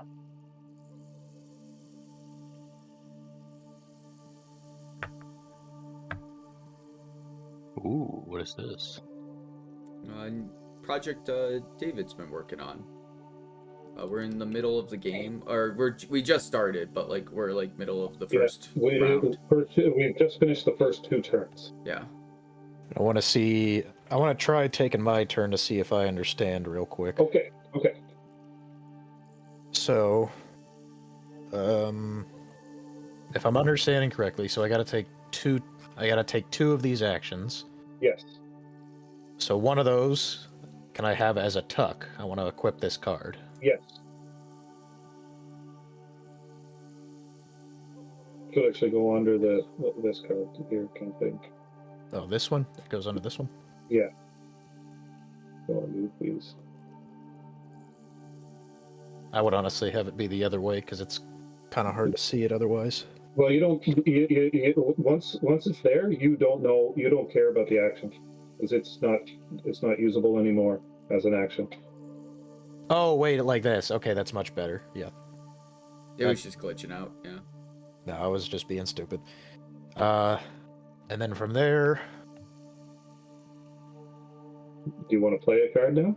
I was gonna say I'm gonna play a card, which is this one. Since I'm on the zone, I have the wizard, and I have both of these. How did you get there? So I was already on there. I don't know how. Oh, okay. So you're here. So you actually can't because you need to move. Why was I on this thing? Who put me there? Yeah, I'm not sure. All right. You can't play this card quite yet because you have to move there first. So you equip. Someone trying to cheat because I didn't know that. And then if you go through there, put one of these cards here. because So you're I on can't that spot. pay. If I did want to move, I would have had to not equip this. Is that correct? Okay, so yeah, it's you can only do 2 of those 4 things, right? So equipping is 1, playing a card is 1, moving is 1. So that's 3 things. So you could either equip and move, and then play the card next turn, or you can, but you can't play the card and equip because you're not in the right location. So you have to move and you have to equip before you can play the card. So those are the 2 actions that you must do before you can play the card. Right, but I'm saying Right. if I didn't equip this, could I pay a second gold? Could I pay a gold to move a second You can one? no, that's 1 action. Paying moving and then paying gold for subsequent moves is still 1 Oh, action. gotcha. It's And just that you I could did theoretically 2 do 2 moves. move actions for Yeah. free. Ooh, someone tripped in the forest. Yeah, annoying. so you got a little damage on you, but that's okay. It's not that. Just a little. It's this enormous skull. Terrifying. It's Just looks like he's looming, dead. looming ominous. Okay, so if you want to move again to the purple, then pay 1 gold and move on your way. Well, now Or I you don't can think wait. it's fair. I was gonna say now I think it would be more beneficial to wait. The only reason I Yeah. was gonna do that is because I thought I started on there for some reason. Oh, Because okay. somebody, Alex. I suppose the only reason why you would proceed on is because you can't buy or sell a card in this location. Though, if you had a specific card that you were looking for, that you wanted to buy, that's up in the market now, you may want to go there to be able to buy it. But Right. if you don't, then yeah, I'd save your coin and move next turn and then play your card. Yeah. But with that said, I do need to switch off because, like I said, I do need to go to bed. Okay. Okay. I do apologize. It was not planned. I was Unacceptable, hoping to. Stu. I can't I leave know. you. You have to Yeah, get rest and be It's not prepared like I for the was like week. 100% expecting it. No, you're all good. Have a good night. Yeah. Yep, see ya. Yeah. So, Nick, is it? Yes, this is. Yep. Why don't you take over purple? I actually just dumped him with yellow, with a bunch of yellow stuff, but he can. Well, it's just that he's already gotten purple's already in play and stuff. So I was thinking that Gotcha. maybe it'd be better. All right, so how poorly was Stu playing beforehand, or am I still okay to keep his hand? Well, he'd only just done 1 action, so and he was on his way to actually, being able to use a card. So, yeah, he's doing fine. He did Other trip in than the this- forest and other broke than his face. So this can I get damage. a quick elevator pitch to catch me up? Okay, so essentially it's a pared down sort of RPG type kind of experience or whatever, with sort of set matching is the core mechanism of the game. Each color has a set of 2 different symbols. Can I give a run at it? I want to see if I can. Sure. And give me check me if I explain it incorrectly. So you Okay. are actually an adventurer in this city over here, and your goal of the game is to defeat your quest, or to actually get your 3rd quest, successfully complete your 3rd quest. Doesn't matter which quest, you can do the first quest or the 3rd quest up here, all the way down to here. It would be cool if those quests were on like wanted posters. That'd be a cool thing. Yeah, yeah, like a board. Yeah, it's like a guild quest board. board. Mhm. Oh, you should actually just have like a little pin, just like when you complete it, you just pin it. Destroy all the cards, so they have to rebuy your game. Yes. You But actually yeah, light them on fire. yeah, you actually burn them, and once you can only play this game once. Yeah, But the game comes with a little metal bucket that you burn them in. I was gonna say a lighter, but if you want to be nice and give them a bucket, yeah. Well, you might run into shipping issues, shipping fuel and things like that. So yeah, Not from experience. each of the posters here are worth different points. The quest 1 to you have 1, 2, 3, 4, and then going up. So each of these is, whenever you see this little star thing with a number, that's going to be a point, and the person with the most points wins the game. You might see up here, there's gems. For every unique gem, you actually get an additional 1, 3, 6, 10, 15, 21 points. So if you have all the gems, the Chaos Emeralds, you'll go off to Sonic Land and defeat Dr. Eggman with 21 points. But it's not necessary. But it will help you win the game. Now, so is there a turn limit, or does it go when you reach a certain amount of victory points? Is it like, oh, once the person completes quest 3, everyone stops and then they check who has the most victory points? Yeah, that's the one. Yep. Okay. Yeah, and also you can take quest 1 and then you can go to a different like quest 2. You're not locked into a row. The row. Okay. Yeah. But you just have to do a quest 1, then a quest 2, and then a quest 3. But you cannot once you've done quest 1, you can't do quest 1 again. Correct, yeah. And so they have varying difficulties that you can or win conditions that you can play towards. Yeah. As you see in front of you, you have not decidedly picked the wizard, so you are the wizard, so good job. And I like the bard. The bard is you would be a bard. The wizard the You say that goes, like it's a bad thing. It is. So yeah, your levels are hidden under your wizard card. This is just like a cover card. So right now you're level 1, so you can it looks like when you tuck, swap a tucked card with 1 in your hand. So you can actually swap. So is this the tucked card? Oops, yeah, so you were able to tuck the red card in there. So you actually have these 3 items in your inventory. You have a scroll, you have a potion, and you have a helmet. These just kind of stay with you for the rest of the game until obviously they don't exist. And now you have these cards that are in your inventory. Whoa. Yeah, down in here. I think you just picked it from your kind there, Alex. Oh yeah, it's fine. You can cheat. So it's in the rules. So with this kit that you have right now, you actually have a potion. So there is a card in your hand that you can play with these items. Yeah. Okay. And you're just trying to get these to be able to get this. Yeah. Once you successfully get it. Location. Yeah.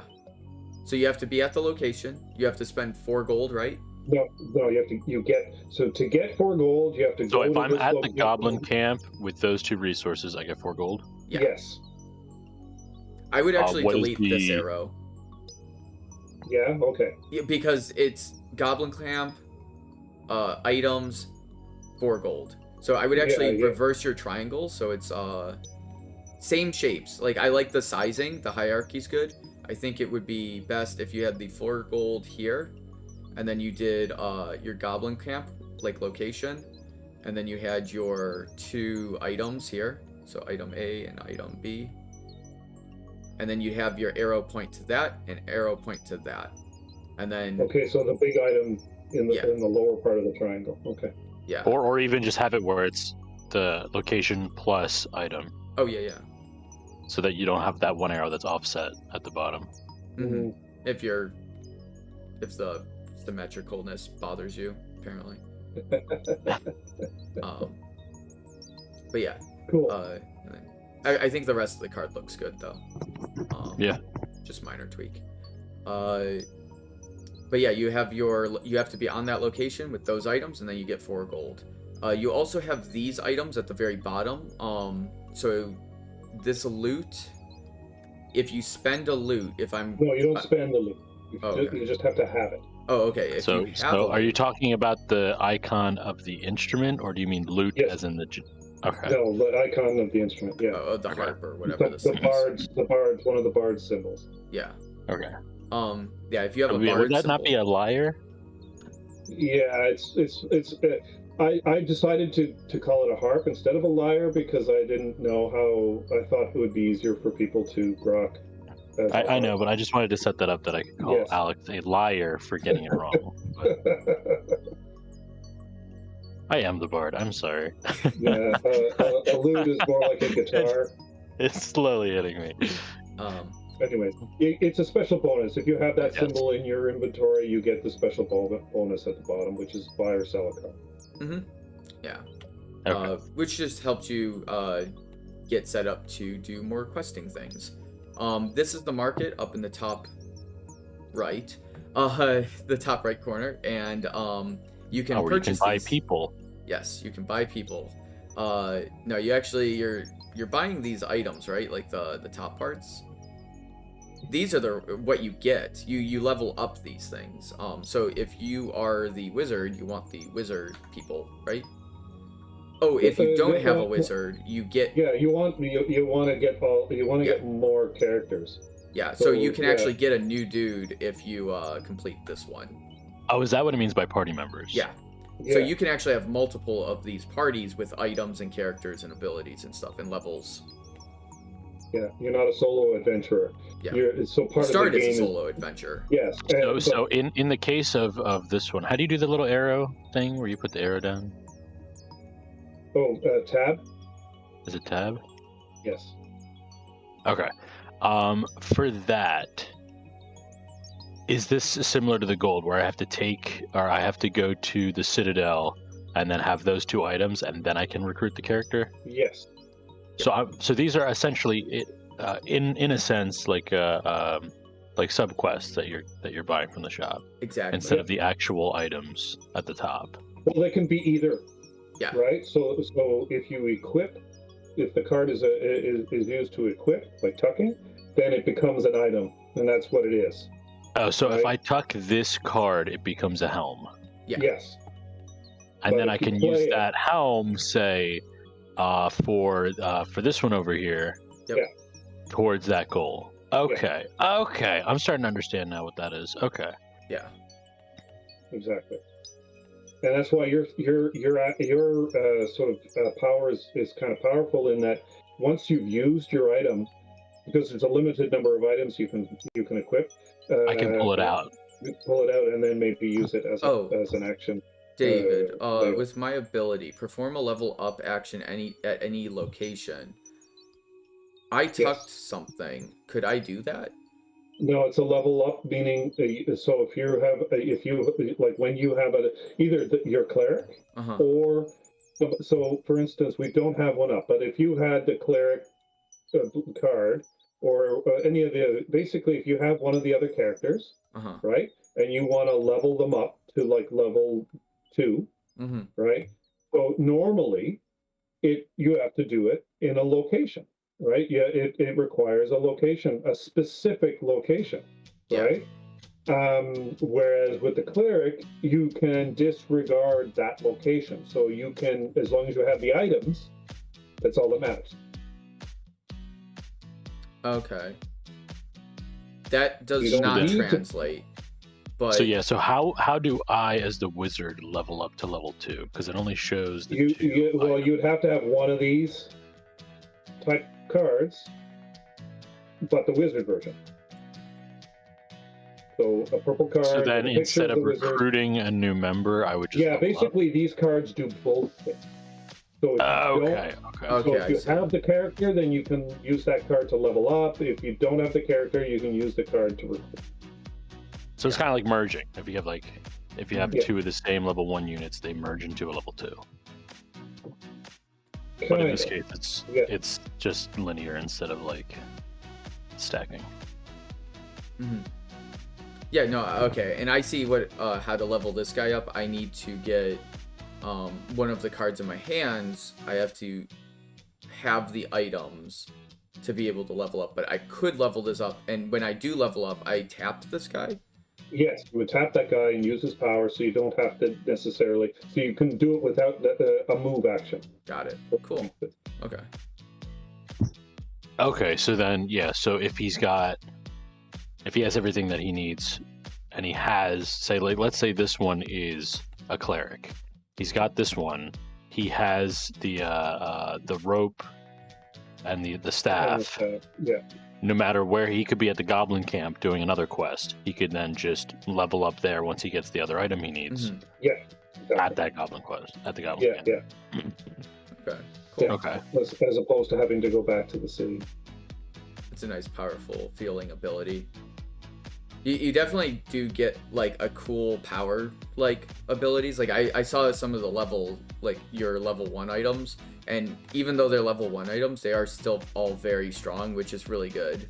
That always feels really good to like. Yeah, I tried to assign each character is kind of assigned a specific action that they help you with. Like the bard helps you recruit people. And I tried to make it sort of thematic to the character, right? So the cleric helps people level up, right? The bard helps you recruit people. The thief helps you gain jewels. The ranger helps you move. The fighter helps you complete those money quests. And the wizard helps you manipulate your hand. May I ask where you got the artwork for this? Oh, just some random location on the web. I just searched. Got it. Specifically, just because they are all white males. Yeah, except for the female fighter. I would say this is a very androgynous character. I tried to find artwork that was similar and stuff that worked that wasn't all white men. I mean, the bard and the cleric look. They don't look European white. Is there any other? Are you sure? I mean, this guy's just been in the sun for a little bit, like barely. I think like. Honestly, the cleric's probably maybe the fighter. I don't know. The fighter looks sickly. They've seen some days. Yes, yeah, but of course it's all again. This is all stand-in art. Yeah, I understand. I just wanted to make sure that was. It's just know that that's a heads up. Now the question is: are there any white people in James' game? No. No, there isn't. I think I gotta bring that up to him. I'm just gonna make, dude, your game is racist, bro. you gotta have some inclusivity in your game, dude. You can't have all black people in your game. You're not representing. Make one of the fucking dryads white. Just you're give not them, representing the majority. You're not representing the majority. Well, not too long. It won't be the majority too long, and worldwide, it's definitely not the majority. Okay, so yeah, sorry, I throw you off on track on that. But so basically, your turn. Do we want to just revert his turn so that he actually has a chance to? Well, he's got a good turn coming up. Oh, okay. What? Don't I have a death token? Yeah, you do. But that it's really a minor thing. It just means you can't use his special power until that's cleared off. It just looks so intimidating. that death token looks like you're dead. Yeah, you're out of it's not too debilitating. Yeah. It really isn't that big of a deal. How do I get rid of the death token? It's one of the actions, right? There's a reset and heal. Okay. So basically, it's handier when you have more characters, right? Because you can tap all of your characters and then do a reset and heal and untap them all. So it's like a short rest. Yeah. Okay. So yeah, with explaining this game, the hardest part for me was just explaining how to read this card. This card is probably the hardest thing to read. Once you understand how to read this, the rest of the game makes sense. The leveling up system is pretty straightforward. I can explain that pretty smoothly, like move character down to reveal your next levels when you do that. Your inventory of items is the items up top. Your hand is what you're holding, which holds both items and holds your like little sub quests. And then these are your main quests, and those are what you're really gunning for. That's on the job board. And can I just talk about how perfect, by the way, the little tabs at the top are that have the items are when they're in your hand, and that's like all you see. Yeah. It's like perfectly cut there, so I can see all the items I sim. have. And then if I want to expand it, I just click down. I can see the rest of the card. Like I don't know if it was intentional, but it fits perfectly, and I love it. It was not intentional, but thank you. Yeah, it's like 25 pixels from the top, and you're just like, it's Yeah, it just it hides everything under it. So I'm like, all right, I know I'm good. I got two scrolls and a harp in my inventory. I'm good to go. Well, we know what he has. Well, I know what you have. Okay, so No, you don't. where are we at turn one? You have a potion. True. Stealing my potions. You gave it to me. You said I could cheat and take your potions. I didn't say you So could. I think are we back at my turn? So everybody's taking a turn now. I think. Yeah, everybody's Okay, taking a yeah. turn. Well, We're back at my anyway, turn. I'd rather watch both of you go before it comes back to me, just so I can get Yeah. a better understanding. You So know which what? one am I? Oh, actually, Oh, I understand what I was. I was on the purple. Oh, okay.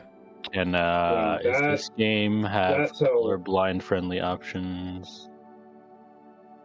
No, probably not. No. Well, I mean, what I've done, because it is color dependent.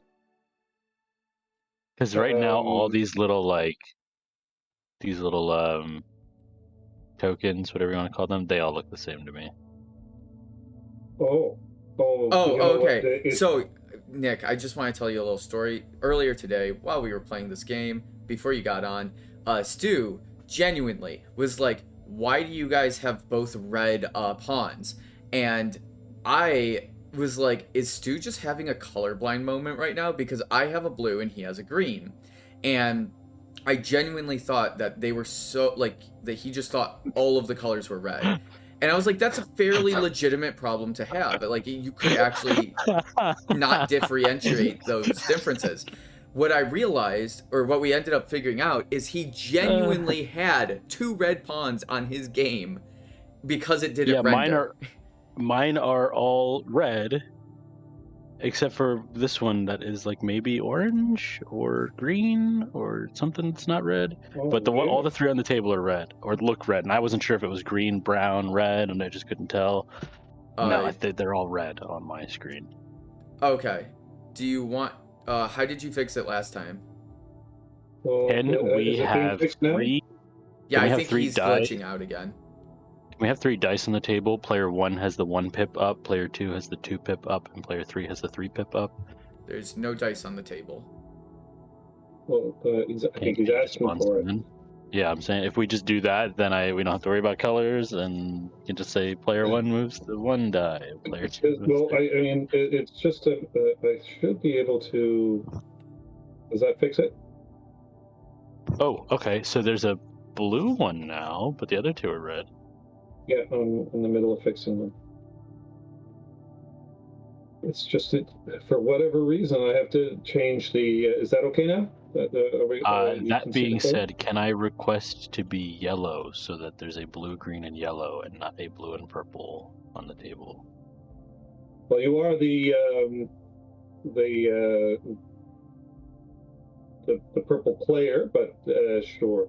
It's just that, it has to do with turn order, right? Like the way turn order is determined in this game is that we randomly choose our starting players, and so yellow would go before green. So you're still purple. You're still the. Oh, I see how that goes. But you're still the wizard. You're still purple, but you're just you're not the bard. You can stay over there with your money. Okay. There, I labeled it, so you can hover it. Okay. So you can it's have purple in all caps, but it's okay. Fair enough. Not gonna lie though, that the yellow kind of looks like the green, but we'll just stick with this. It's too much work to fix it now. Well, I made it so that it wasn't super bright purple, but I'll be bright yellow, but I can make it a little brighter. Okay. Yeah, don't mean to ruin the game, but I just. That's fine. That's fine. Eventually, I want to have maybe figurines or something, like minis, or even just patterns. Like, a lot of times they'll do that, where it's like if it's blue, it has like plus in the corner. Purple would have like a star. Yeah, I don't know. Yeah, this is just stock TTS. And that's why I said like I don't mind it too much because it's obviously early. Yeah, I haven't spent a lot of time figuring out. Now, when I see Potion Commotion, which is apparently supposed to be close to done, if I start playing that and there's some colorblind shit, Sue's gonna get it. There is not one colorblind related thing, or like there's not one color related thing.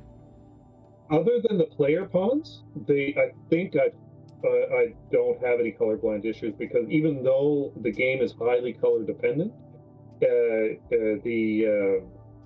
everything is represented by an icon. So there's never any point where you're only looking at color for your information. Mm-hmm. The color is almost more of a background sort of reference information. So so that you kind of like you want to connect the fighter and the helm and the sword are red things, kind of thing. Yeah. And I even made all the gems different shapes so that you don't have to depend on the color of them. You can see them by their shape. So I did make as much effort as I can to avoid colorblind issues, even though the game is incredibly color dependent. Mm-hmm.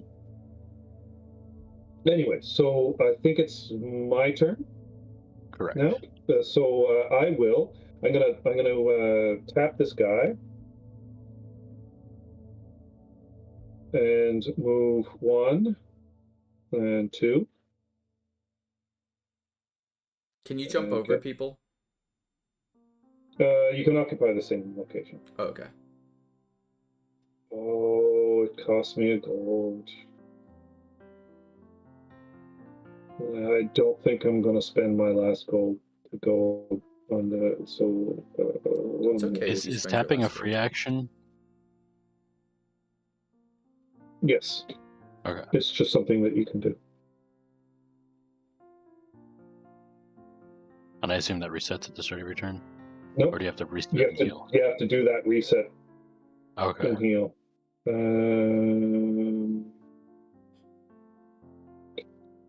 Oh, should I? I will spend the extra buck and go even further to be able to play this card. Yay. I don't have the bonus to move more, so I get a green gem. And this goes on the discard.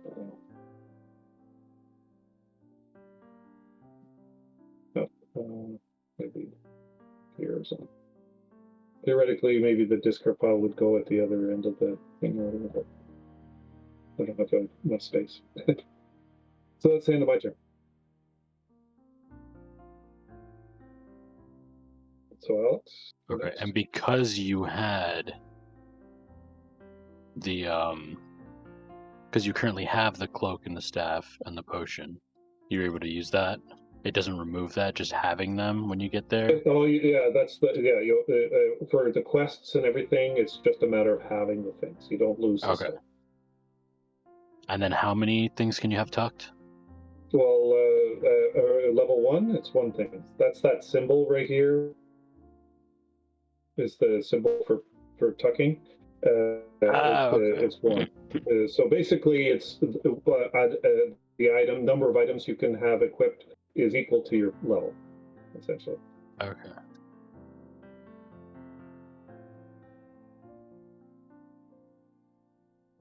Okay, my turn. Yep. Move 1 space. Okay, so I have... How much gold do I have? 2. How much does a red cost me right now? So I have 1, 2. It would cost me 2 for red. Yep. Okay. Well, I'm gonna purchase a red. Goodbye, money. Hello, red. That's gonna be my first action. And I'm going to tuck that. You'll have to discard the card. Where do you see you can only have 1 at a time. For... Yeah. Well, okay. you can literally only hold 1 beyond the and And if you have to get rid of an equipped card, then it just goes. The cost is here. Alex made a great suggestion about putting it on the back of the cards. So basically, so the idea is that whatever color you are, or you're on, like say he's on blue right now, right? So once you cross this line to green, it costs 1, right? When you cross the next line to yellow, that costs 1 + 1, 2. When you cross the next line to green, so basically, however many steps around the color wheel you are, that's how many gold it costs. What is And this? is that from him as a player or for where he's standing on the where he's map? standing on the thing? So he's standing on a blue space, so it's 1, 2 to get back 2. to red. Yes. Okay. Are blue ones free if I'm standing on blue? Yes. Okay. Could I just snag both of these then? You can only do 1. Oh, okay. You're right. Okay, that's what I did want to do.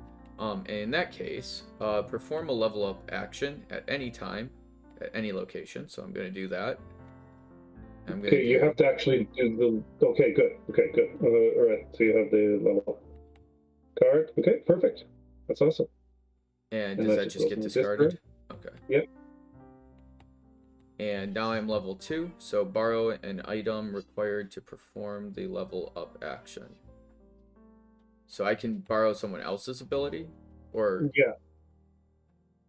So basically, now that has to be explained further in the rules or whatever, because I don't have enough text to exactly. Because borrow is going to be a, what do they call those? A keyword.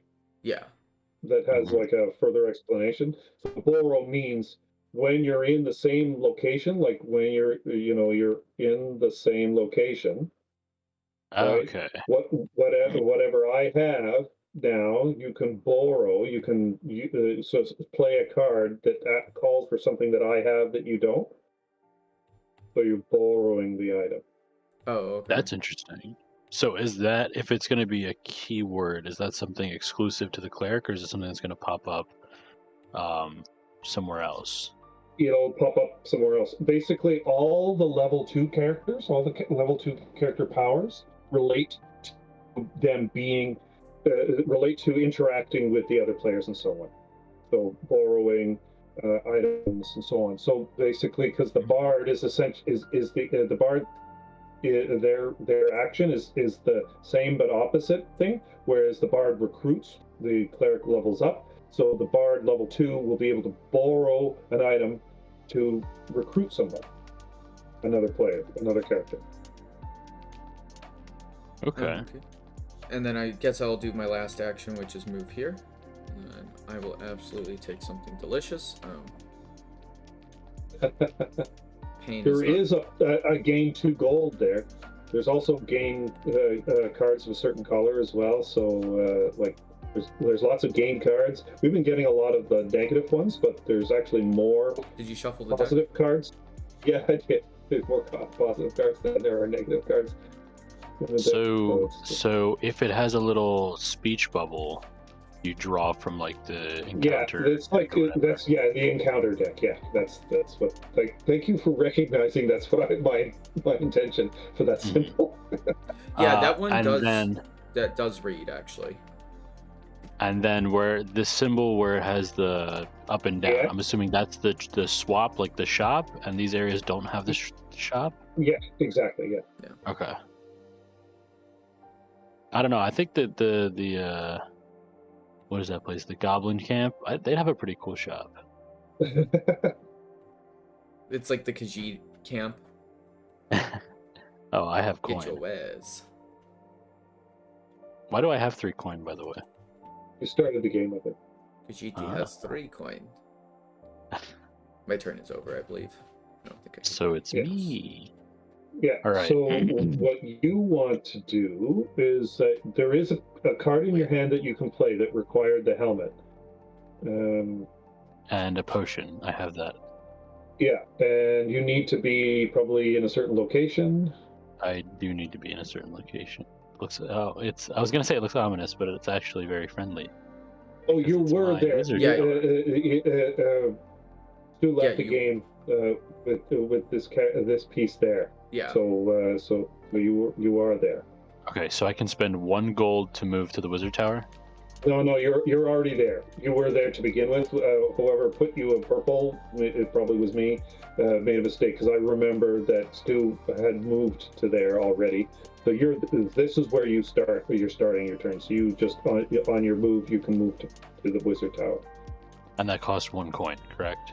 Nope. Your first move is free. Every subsequent move costs a coin. Oh, pay 1 gold for each space more. Okay.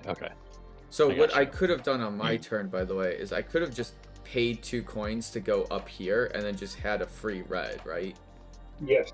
Okay, but instead I just moved 1, paid 2 coin, and then I got this, which...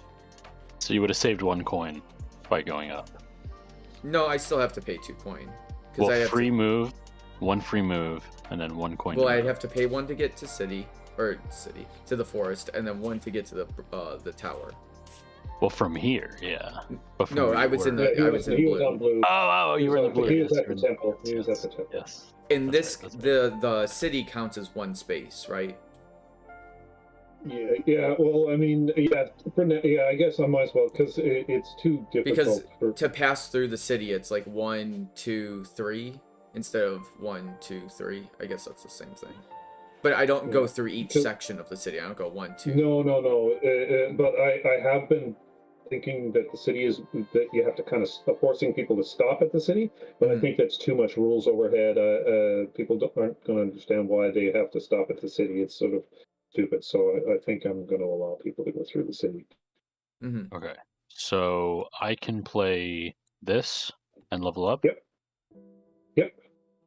All right, and then I don't. Oh, I have to keep my little What a guy. cheat. So I still can't tap because I'm No, cursed. Yeah. So your second action. Oh, you've already moved. So you've done your 2 actions. You can buy. So this just goes away now, Mhm. and you can buy a card. So buying a card.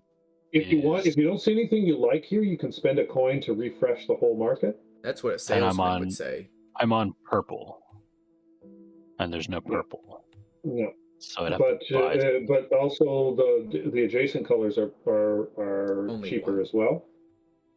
Yeah, so blue and You've red only right got now are only 1 coin. Or 1. Yeah. Because I'm beside them. Mhm. I love. Yeah. I actually really like that. It was kind of confusing at first, but it's almost like a trade route.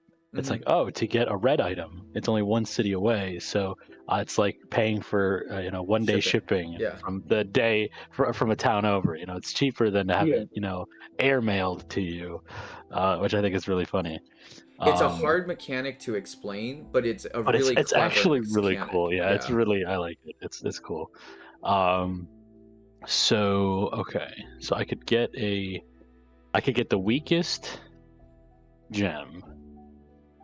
But It's not the weakest. Yeah, Alex, he's reading it like this as well. That's not the weakest. Basically, there's no columns here. I should maybe separate them visually a little bit more. It's just that you want to have a number of unique gems. So for each unique gem, you go up in points, like it's a pyramid, triangular kind of. So the red is not worth 1 point. Any gem by itself is worth 1 point. Any two different the first gems are of worth 3 any points. gem is is 1. Now, if I Yes. have 2 of that gem, it's worth 2 because I have. points. Yes. And then if I have 2 red and a yellow, that would be Okay. worth 4 or 6. Before Okay. you only have the 1 set, right? The 1 red and yellow, and then the other red by itself. Okay. So if I have It would 2 be red and like- 2 yellow, they're their own chain. So now I Yeah, have the red and this yellow, chain of gems you'd get is 6. worth That 6. would Okay. be the 3 each. Yeah. Yeah, this definitely. So it doesn't matter. Like if represent I have a chain of 3, I have a red, yellow, and a blue. The total of that chain is worth 6. All 3 of them are worth Yes. 6. Yeah. Okay. And then if I have any other gem after that, like another yellow, that just is in its own chain worth 1. Right. Exactly. Okay, so then it doesn't. Okay, that makes more sense. Because in my mind, I'm thinking that the gems become worth more. So it's like if I have a red and yellow, it's 3. So now if I have another red, is it still 3 for all of them, or does it no? So it starts its own chain. Yeah. Okay. So that's an interesting mechanic too, because then it doesn't limit you to. It doesn't weight the gems. No. You just need essentially. You just want a combo. Essentially, you're trying to get a combo. Yes. Between all the gems. You're creating a set. Yeah. Okay. I'm just Okay. trying to So visualize how you- that's funny. I'm glad I'm not I'm not alone in that idea. Okay. So I can potentially get. Well, you can only buy one thing at a shop. Yes.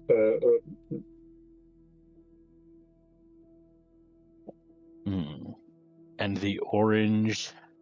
You can also sell green. too. You're at purple, so They're 2 each, right? yeah, the orange and green are 2 each. Yeah. And that yellow is worth 3. That yellow is not worth it. Although I do get 4 back. Because I'd be interested in recruiting somebody. Because I'm not sure how the party mechanic fully works yet. I understand that you just essentially get more abilities you can use. Yeah, and effectively more items because they each get 2 items. Yeah. Yeah. Yeah, let me see, because I have the scroll and the potion. One thing that I would suggest for David is Neither of them need that. Try to set up an end game, like a preset end game state, like where everybody's like level 3, maybe like 2 people, and see if you can start from that state to see how people end the game. Because right, yeah, sure. Yeah, one of your struggles is just gonna have a lot of end game play that's not gonna be very tight. It'll have to be with very specific players, like people who know the game already a bit, but just making sure that you can get more end game play testing. Sure. So another quick question: party levels. So if You're I'm already at level 2, levels. Yeah, you're already at 2 party levels. If I recruit someone at level 1, does that give me party level 3? Yes. Okay. So can I sell things at the shop? Yep. That's what the double arrow means. Yeah. So yeah, you can. So if I sell a card in my hand, I win this quest. Well, it's not. You're not going to get 4 gold. I have 3 gold. Oh, you have 3. Yes, I suppose you're right. Yes, yeah, that's. So I'm at the Wizard Tower. I have 2 party levels. Yeah. If I sell a card, I complete my first quest. There you go. How do you claim a quest? Is it on completion, or is there an action of actually No, there's no action to complete the quest. Once you fulfill all the requirements, then. Could I if I sell this card, taken this quest 1 because I'm level 2? If you wanted to, yeah, sure. So you have to be in that location. You have to be at the city. In the city. Okay. Oh. So I'm at the Wizard Tower. That's why I was. Yeah, it's just that he's at the Wizard Tower. He doesn't have to go there. Or anything. Okay. So and I'm not buying the quest with this 4th gold. I just have my 4 gold. Yep. And now I take this. Yep.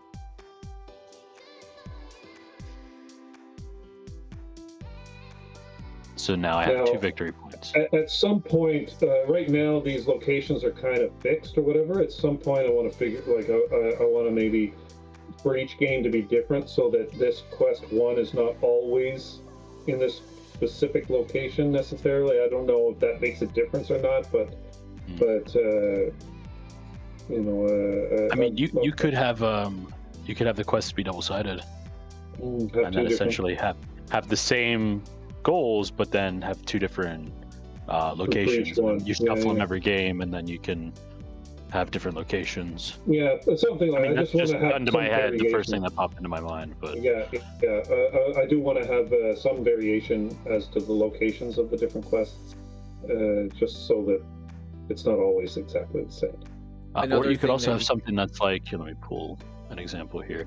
You could also have like 3 different kind of cards that come down, at the start, and then you have the different icons for them. So it's like, oh, you flip this one over or whatever, and it's like, okay, so all quest 1, like this quest is at this place, and then you flip one over and it's like this quest is at this place. So that you keep the same quests, quest 1, 2, and 3, for the 12 different ones you have, but then you're essentially rolling what location they start at. Well, that's a good idea. Yeah, I like that.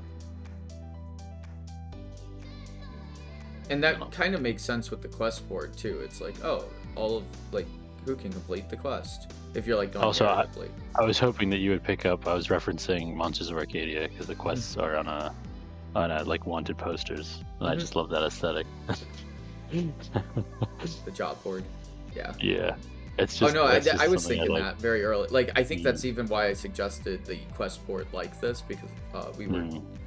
That was around the same time we were doing the quest board for Monsters of Arcadia.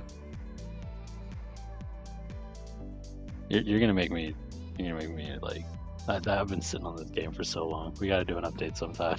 Yes. when I sit down and I'll send you the updated cards. It is ripe for playtesting. The game's been done for 11 months now. I've just never got around to updating the cards and then playtesting. Yeah, that's the trouble, eh? I'm like, all right, the mechanics are in place. We have all the updated information, and the new mechanics are in place. It functioned. I've played it with I've run like simulations with the old cards, and it functions. It works. I have a decent balance that I like, but I don't know how other people that aren't me, who knows how to play the game, are going to react and play the game. I need people to break it so I can fix it. Like Alex picking all blue and shooting himself in the foot. And honestly, that's not a bad thing. Like, okay, so what I was stating before is I started with all blue items. This is a weird, crucial difference between, is the player was that a dumb play, or is that a bad mechanic, and how much will they hurt themselves if they make a dumb play like that? And in this case, it's very little actually that it hurts me. I could just sell all the blue ones after I realized, I'm like, oh shit, I actually don't need all blue cards, so I'm going to sell all of the blue cards. But you can only sell one per turn? Yeah. But like... And there's opportunities. Some of these cards here give you an opportunity to... No, these cards don't. They only give you an opportunity to get a card for free. No, you can't. So you'd have to be in one of these outer locations to be able to sell. But anyways, But what I'm saying is that like it doesn't ruin the game for me. It definitely tells me, oh hey, next time I play this though, I am absolutely not starting with all 4 blue. That's just not a optimal decision. Which is a good. That's a good balance though. So relating to that, does each of the classes, or I guess each of the colors, do they have their own set of loot? So like blue only has like staff and potion. No, it's each row is like, I mean, I didn't bother doing this, but each row is a specific color. So the helm and the sword are red. The tools and the rope. So based on the characters. So like I'm purple, which is why spell and potion are in the same row. Yeah. He's cleric, and he's got chalice and scroll. They're both in the same row here. Oh, so it's not like it's random per one that you. No. Okay. No. And since I played a red card, that's helm or sword, and I have a helm. Yeah. Okay. So that's also good to know. That's the fighter symbol. Okay. So, but the quests themselves will have wildly random. Well, not wildly random. No, they're basically one of the symbols is always going to be the opposite symbol to the symbol that's already on the card, right? So the scroll compared to the chalice. So it'll always be the opposite. So if I pick a blue mission, it's likely that I'm going to want to have a blue card or be a blue character. Yeah, exactly. Okay. And then the second symbol, the required symbol, is going to be kind of related. So it used to be very tightly coupled, where it's if it's a blue mission, then it's going to, the symbols are either going to be wizard symbols or ranger symbols, right? Because they're neighboring. Yeah, because they're able, but I've expanded it a bit now so that it stretches out. So basically 4 of the cards. So there's 8 cards in each color, and so 4 of the colors have the very next neighboring symbols as requirements, and then 4 of the cards are a little bit harder by having the one step away Okay. from the and then that special bonus at the bottom, little bonus power thing you get is based on the symbols that are required for there is going to be the symbol that is the opposite. Okay. So in this case, I could play this card as if I had the rope. I could play that and cure No, my you have to injury. complete the card to be able to get the bonus. You can't just play the card. At least that's what I have in mind now. But yeah, for the time being. But I've played the wizard card to level up. Doesn't that get discarded? Yeah, it does. So basically, you had an but if I opportunity. Also had yes. the song, I could then, as a bonus action, be able to do another shop. Do a thing. Yeah. Okay. So in my mind, I thought it was like a either or. Like I could do a quest with it, but it costs more, but the reward is better. Or I could do a smaller objective and dump the card on a small one. Yeah, no, that's a kind of a bonus additional thing you can do if you have that symbol. Okay. Well, yeah. In that case, I would, so this little symbol icon, I would absolutely associate with your, here, let me draw. You have this needs to associate with this somehow, like closer. Because if this, whenever I'm claiming this or spending this, I can also, and I know it's not spending, it's just I have it. I can spend. Can you spawn this, 2 blank cards? I also get 2 coins. Right. Okay. So something like if you have your icon up here, actually, this kind of gets sort of fixed when you reverse it. So like if you go big icon here, so location here, arrow, requirement. So requirement A and then requirement B. There we go, Alex. If you want to do it on where you can actually see it better. Oh, where? He spawned a blank card. Oh. Yeah. Oh, they're going to disappear if I don't actually put a face on them. Oh, really? Yeah. That's bizarre. They're like floating in the area. Yeah, no, they're disappearing. It's alright. No, it's not going to work. Good try. So yeah, something like this, like do a little plus right here. And then have your like third symbol, and then that would also give you the, I don't know, like the plus, like the +2 coin. I'm trying to figure out how to UI it where it's like it's explaining, but like this part is associated to each other. Right? Right, yeah. Okay, so you have item A, item B, item 3, you get actually big item, and then you get the bonus item. But if you don't have the bonus like inventory, like, or you're not holding that third item, you don't get the bonus item. Right, yeah. So I would like do like a underlay thing, like a drop down on the 2, and have like the third one, and it's like, hey, this has a little plus next to it, and then this one also has a little plus where it's like, if you have the bonus item, you get the bonus, like, so you really, yeah. Because right now these are so far apart from each other, the gold coin is so far from the red, they feel like 2 separate objectives. Even though they're technically, you can earn the 2 gold and the red if you have these 3 things, right? Yes, yeah. That's the idea. Okay. Yeah. Okay, yeah, I see. And wait, did I have, I'm curious now. Did I have rope? No. Okay. So that didn't even matter.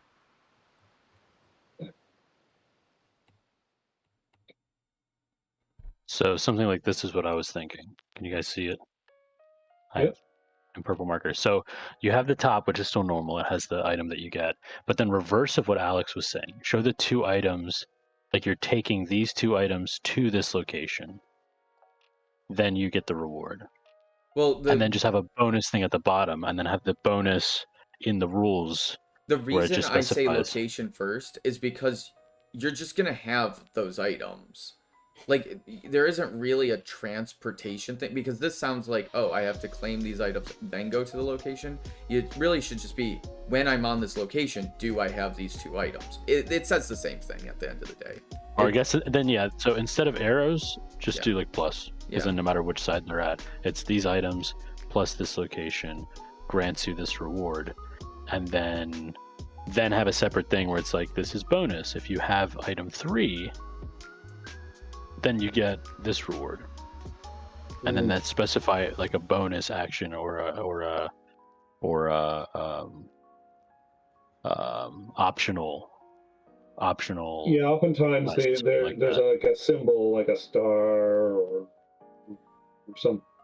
Just like a little asterisk on it or something. Yeah, just something that kind of says this is a bonus. Because in this way, it can still be at the bottom where it's like a separated thing, where it's just like this little bonus thing. Yeah, this way it's annotated as like you have these things. Because I think Alex is right to have them above. So you go, hey, you bring these things, then you get this reward. Because I'm not gonna lie, when I first saw this triangle, it looks like you start with that character. So I have to have this character going to this location, then I have these items. Yeah, right. And it comes back to the character, and I'm like, does that mean it's cyclical? So I can start from anywhere. If I have these items with this guy, then I get this location. Or if I have, this guy, this location, then I get those items. So it seems like it's cyclical, like it, But yeah, other than that, it's again, and we don't have a full rules sheet anyway, so it's not like we're really critiquing the mechanics yet. It's just that because it hasn't had an opportunity to be explained organically, we're just kind of being fed the instructions. So nothing, I'm not trying to dissect or tear anything down. I'm just offering what's going through my mind. Like, this is what I'm envisioning when I hear what you're describing. That's what I see in my mind. No, that's perfect. Yeah, I get it. Yeah, it's a work in progress, right? So I'm just happy that I haven't printed anything out yet.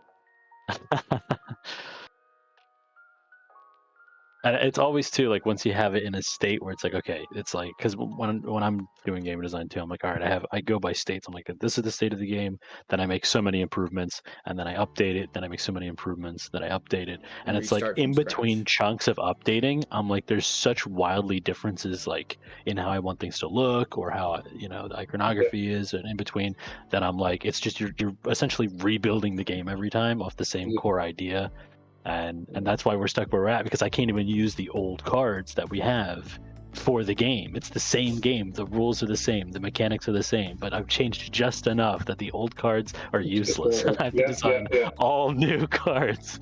Oh, I hear you, man. Especially when you sound like you're like me in that you tend to, I tend to more fully develop the graphic design of my prototypes than I probably need to. 100%.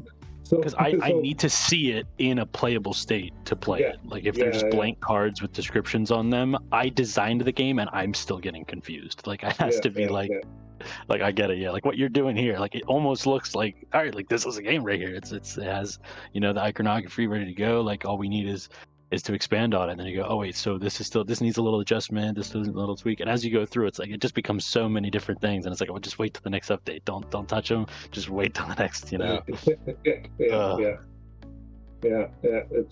takes a while, because I had just finished, and having to sit there because I finished all these changes. I'd made the new map, I'd made the quest, I'd made changes to the graphics of all the cards and everything like that. And then it's been weeks now that I've been sitting on this. I've been needing to play it, I do have a live playtesting group that I can play it with, but we just haven't met recently because people were going to PAX Unplugged, right? So and and so now I think this week we're getting back together again, and I was hoping to maybe print this out tomorrow, but I'm not sure I'm going to do that anymore. But it's probably good enough to play, but still, it does make more sense with the way we're talking about how the order of operations sort of.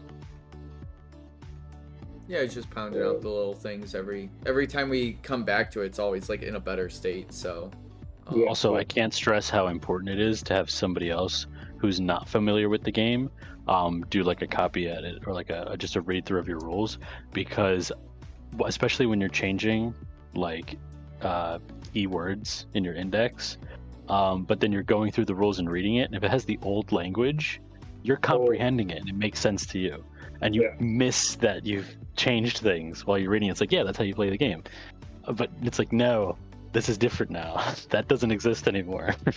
And that I do that a lot in my games. I'm always fussing over the right word to use, for something, and I'll often change it several times. Describing a type of icon or a piece that goes on, like just a playing piece that goes on the board or whatever. What is it? What does that represent? What should I call it? What should I call the group of things? If each individual thing is X, Y, and Z, well, what do I call the group of X, Y, and Z? When I'm describing that group of things in the rule book, it needs to have a name.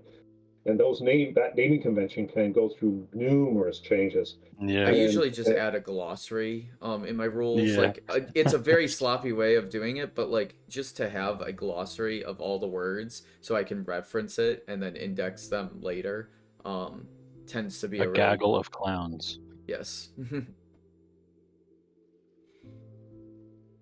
Are you referencing specifically MCC? What do you mean? With the with the rules and like troop not aligning on the cards. Oh no, I was specifically referencing MCC about the blank cards, where I'm like, it makes sense and it's functional, it's playing it, but it's like I'm aware how the game works, and I was still getting confused on what was what because the language had changed. So I'm reading through the card, and I'm like, all right, so is this health now? Is this like, like damage versus captured. Damage being attacks, capturing being kills, squad being health size. The mechanics are functionally the same, but how, like the verbiage and how reactions and chain reactions occur has changed. So it's like I'm like just staring at this blank card with like letters and numbers, and you're like, oh, ignore that, and I'm just like, oh god. But anyway, it is so that ends my turn, right? I moved and sold something at the shop. Does that count as? Well, no. I played a card. I'm sorry, I played a card. Playing the card to level up was my action. Okay. And that's it. And then since I sold something, I can't buy something. Right. Exactly. Okay. So then, is tucking? Does that count as playing a card? That's equip. That's called. That's equip. That's okay. an action called equip. I got you. So, in this case, what do we have in here? He's okay. So he tucked a gem. So I'm not too worried about that right now. But at any point, if I need, is unequipping an action, or just is tucking? It just replaces the old one. It just replaces. You have to discard it, right? You're the wizard is the only character that can take an equipped card and bring it back into their hand. Okay. So then level 2 says equip 2 items when in a shared location. So I'm assuming you can only equip 1 item. That's 1 action. But if I'm in a shared location, I can equip 2? 2 items, yes. Okay. But you have to be able to equip 2 items. So now you can hold 2 items. So if you did equip 2 items, you would replace. I'd have to swap one out. With the you'd replace that. So I feel like that's not as powerful as the cleric or the bards, because you're likely already going to have 1 item tucked by the time you level up. But you can do both things, right? So you can Oh, swap. tapping does level 1 and 2, or tapping just does level 2? No. Basically, it's a cumulative. The character powers are cumulative. Okay. So you can do both things. So I was under the impression that if I, well, but separate, not at the same time. Yeah, you tap and you can do all the things. Oh, okay. That's also good to know. Yeah, level 2 levels you up. So okay, I still feel It may not be equipping quite 2 as items powerful as in the a other. shared location is a little not as strong. Yeah, But level 3 is pretty damn good, so it's balanced. yeah, but yeah. What's that, level 3? All right, I'll take. Don't worry about it. Don't worry about it.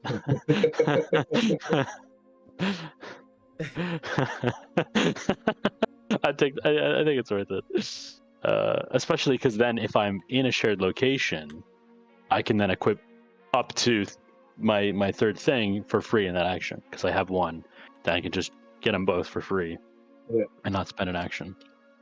So I could actually spend a move action to go to a neighboring spot that has somebody to equip 2 for free on that turn, instead of equipping 1 for free and then equipping another one. So I essentially gain that 1 movement space for free by the economy of my level 2 and level 3 action. Level 2 is cool, but it's not as juicy as 1 and 3. When it says equip 2 items, that doesn't give you a free equip. It just means when you do the equip action, you can do 2 things. You can do it with 2 cards instead of just the 1. So it's not you're not getting an extra equip action. You're actually spending an action to do it. But I'm sorry. I meant once I'm at level 3. Oh, once you're at level 3, yeah. So then I can use, say, if I'm standing, and I'm going to use a coin for reference so I don't move everybody around. If I'm standing here on the map, right, I can move the first one for free, right? Yeah. And then I'm at this place with him. Yeah. Now I can equip for free, and since I'm in a shared location, I can equip 2 things. Yes. So I effectively can equip 2 things for free. Yeah. By the economy of movement and that. Yeah. That's it. Okay. Totally.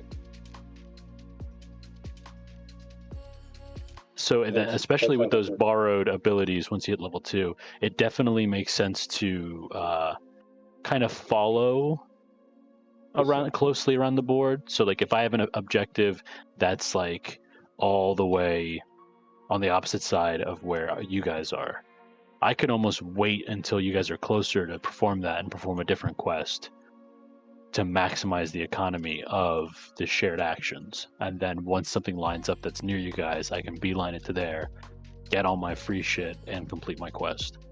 Mm-hmm. Yeah, sure. Now, if you have second party members, you're not deploying them. It's still just you moving as one. It's just the 1 pawn. Yeah. Okay. The 1 pawn represents your party. Yeah. I'm like, all right, Bard. I'm sending you to the Citadel. You're gonna stay there the whole game. Okay. Yeah, that ends my turn. Bard likes the village. Oh, because it's his color. Yeah. And the thief likes the city. I'm dumb. I hovered over the village and I was like, why does it say city? And then I hovered over the whole map and it said city, and I was like, oh, it's the map is called city. Yeah, I'm not quite sure why. I think because I had it as the tile that represented just the center at one point. Anyway, so it's my turn. And what do I want to do? I need to... okay. I'm going to have to... Oh, boy.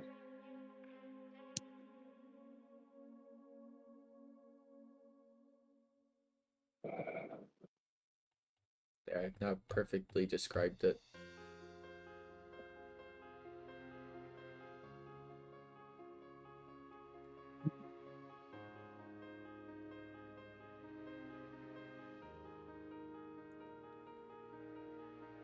Okay, just I don't know what I want to do here. Where'd you put that?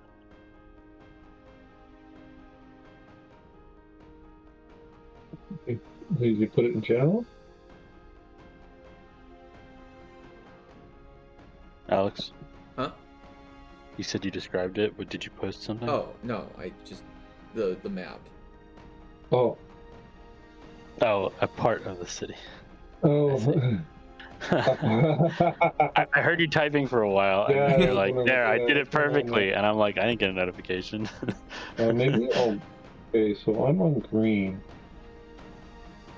I did post the little graphic that Nick. I Googled. see that in there. Yeah.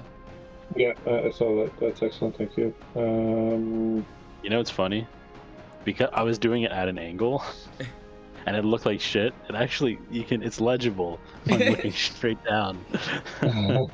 When you realize it's actually not half bad, you're like, oh, neat.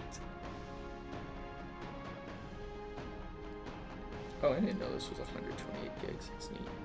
What a USB that screenshot, damn, that's Yeah. a high quality render. Okay, so I'm going to grab this card. So you're currently at the cabin? Yep. I get So that that's for free. And then I'm going to... Oops. Gotta love tabletop sim. Gotta love tabletop sim. I'm currently listening to the most epic bard music. It's just like this lady opera singer just yelting right now.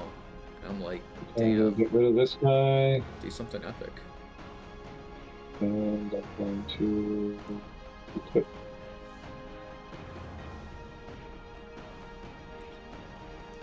Gotta love tabletop sim.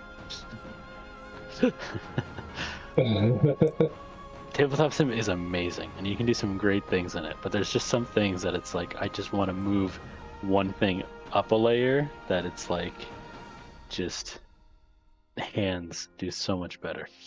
And I'm going to move Hands just do so much better. here. And Get out of my forest. No, you want him in the forest because now you can use his rope. Oh. I broke his knees. We're both just lying in the forest like, my knee! Anyway, so since you guys you're tapped and injured, which means you would have to rest twice to heal yourself and then restore your ability. Yeah. Oh, we do have to do both of those? I thought it was just one because resting activates all your injured party members and heals your injured party members. So since you're injured, it skips that and just heals you. Then you have to rest and reset again to then activate your uninjured party members' abilities. Yeah. Or if you're able to complete one of the bonus optional quests, you could potentially restore your injuries for free. Yeah. Okay, so... But we can't do that because we're both disabled. Yeah. You'd have to be on these locations to complete them, right? Like, unless there's one that's in the forest. Well, we can still function and do everything. You can still walk. You can still move. Like that. Yeah, it's just that we can't untap ourselves. So do you just accumulate these like death saves every time? So if you had another injury, you'd have 2 tokens. No, and then you have to rest 3 times. No, once you have one, that's all of it. You just don't acknowledge the fact that. Is it like so? It's like vampirism. You just get it and live with it. Just like there's like a -1 gold there, and if you don't have any gold, you disregard it. Illness might be a really good one. Like if you call it like a sickness or something though. Well, I was gonna say you could do exhaustion, but then there are levels of exhaustion, even in D&D. So then it would be like, oh, if you have 2 levels of exhaustion, you couldn't. Dead. If like 1 level of exhaustion, you can't use your ability. 2 levels of exhaustion, your first move is no longer free. And then like 3 levels of exhaustion, something like that. But then resting would just cure all, like, or something like that. Yeah, but that seems too intensive and too like mean for the players. I mean, pretty simple. So. Having to rest twice to fully recover is pretty mean. Is already. Yeah. Well, I don't know, because it does make it say, like, because if you have multiple party members, like, again, that's the objective, to branch out, to be able to do more actions or to have more opportunities for your action and stuff like that, then it's not as bad, because if somebody gets injured, I'm assuming if you have a party of 2, you can pick who gets injured. Yeah. So then I could just be, all right, well, that guy's injured. And then if I get another injury, we're both injured. If not, I'm going to use my ability. And then when I restore my ability, I can restore his, exhaustion. Because I'm level 2, I can have 2 items now as well. Yes. Okay. You can have 2 things tucked. So yeah. I could actually. And because he's in the forest, you could potentially, because your thing is you can level up anywhere. Yeah. So you can borrow his thing and level up if he's happened to hold something that you can level up with. Yeah. Keep that in mind. As a cleric, with your magical teleportation skills. It's not really the teleportation. It's just that he brings the power of the leveling up. Normally you have to go to some place or whatever where they perform some kind of ritual to increase your stats or whatever, right? And then whereas he can do it on the fly, anywhere. I was thinking more like you just go, no matter where you are, you're just like, all right, you open up this magic box, you just drop your items in there, you close it, and then you just see a light in the distance go off and you're level 3.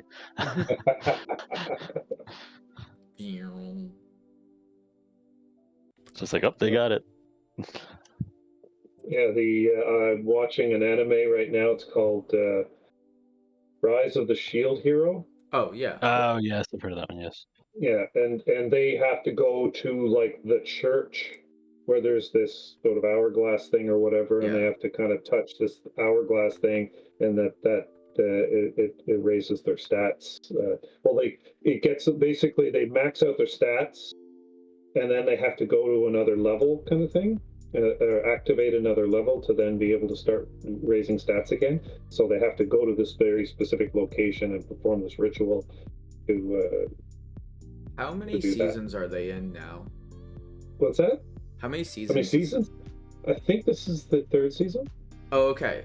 So they have released more. Good. Okay, so I got like stuck in like, they had a really big pause for a while there, and so like I got like the first season, or maybe it's like the first half of the season. I don't know. I definitely got stuck on a cliffhanger, and there was just no more content.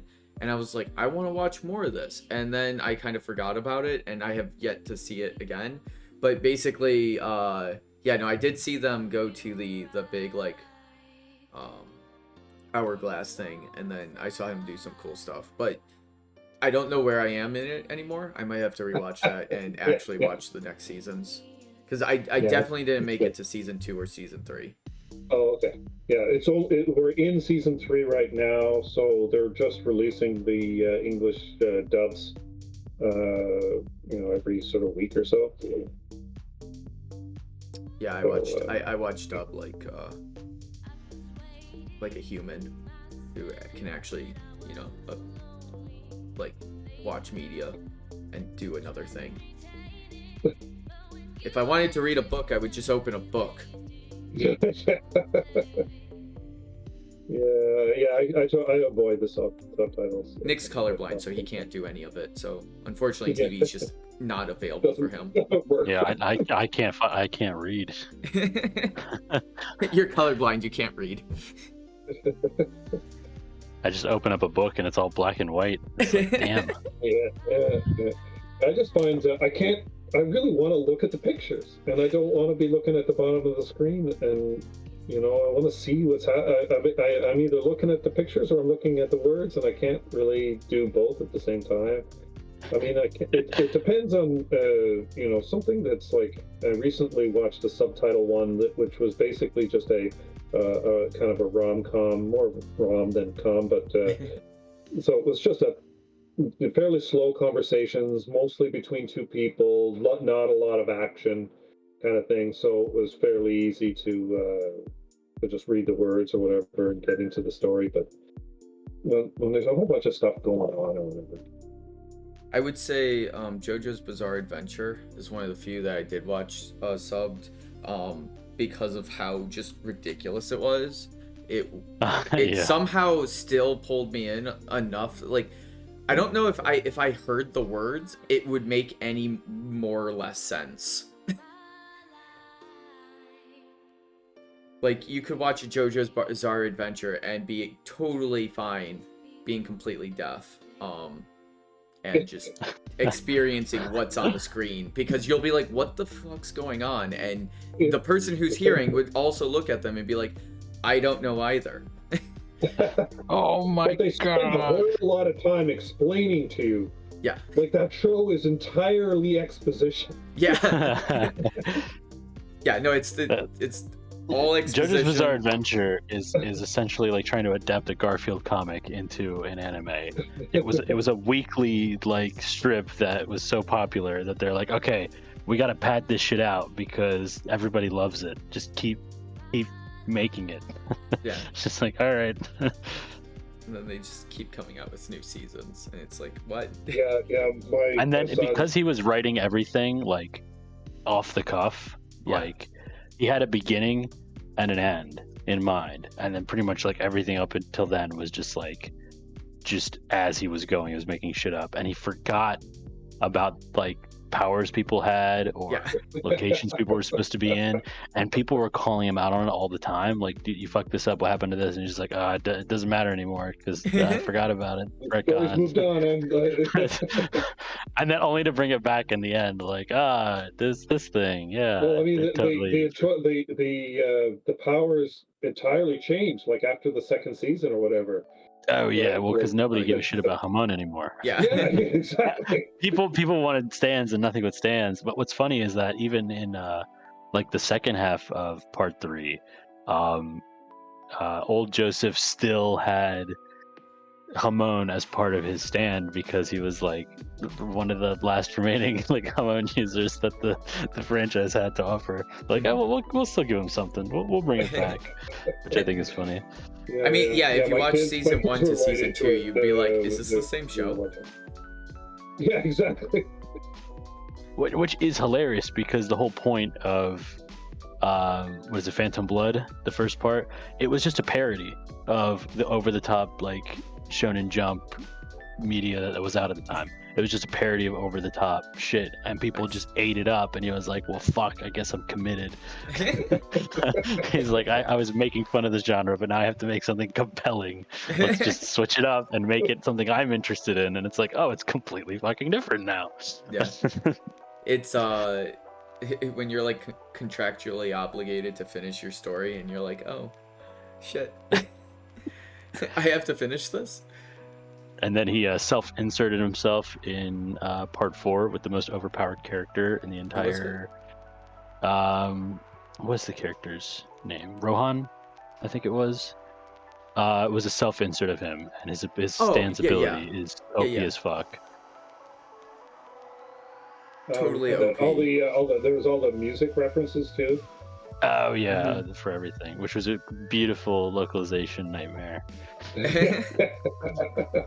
Yeah. I love how they tried to censor it. Cool Ice. Yes. Yeah, Cool Ice. My favorite. And My it was like favorite. the theme song for one of the seasons was like this. I'm a big old classic rock fan, like prog rock and all that kind of stuff. And they had Yes was like the roundabout or whatever. Roundabout. It was like the theme song. Okay, no, so you have no idea. So I started watching JoJo in high school, which for me is now like 10 years ago, because I think our 10 year, I think I missed it. But I'm young, but man, I feel old. So I was watching in high school, and I used to I listened to a lot of like alt and like prog and grunge and shit like that. And so like I had a lot of my old dad's music, and we'd listen to a lot of Zeppelin and shit like that. And so just I'm watching JoJo, and I hear the outro, and I'm like, why does this feel so familiar? I'm like, that's so weird. I feel like I've heard this song before. I definitely know this song. I'm singing along with the words as I'm listening to it. I'm like, how do I know this song? How do I know this song? I've never seen JoJo before. I've never nothing. Why do I know this song? And it burned a hole in my brain for years until I looked it up, and I was like, wait, Yes did the song for JoJo? And I look at it and I'm like, no, this is just the song off of an album that's sitting on my shelf. They just happened to use this music for what they wanted. And it was just like such a weird like Twilight Zone moment in my life. And I'm like, how do I like? It felt That weird. It was same- wrong. It felt like a glitch in the Matrix. Like I was Yeah. experiencing something I wasn't supposed to. That same feeling when at the I think it's season 2 with the Egyptian song. Yeah. Well, by that point, I knew it was a. Well, I song actually saw know. that season first, so I wasn't okay. aware, and I also didn't hear the other songs before, so I'm just like, oh, it's just JoJo's music. And then I got to that season and I heard the Egyptian and I was like, wait, I've heard that before. Where? And no, I also had the weird glitch in the Matrix, and I was like, wait. And then I looked back on all the songs. I'm like, wait, all these are like this. Because yeah, I wasn't it was back in high school or whatever when I was learning about these, so they were very obscure.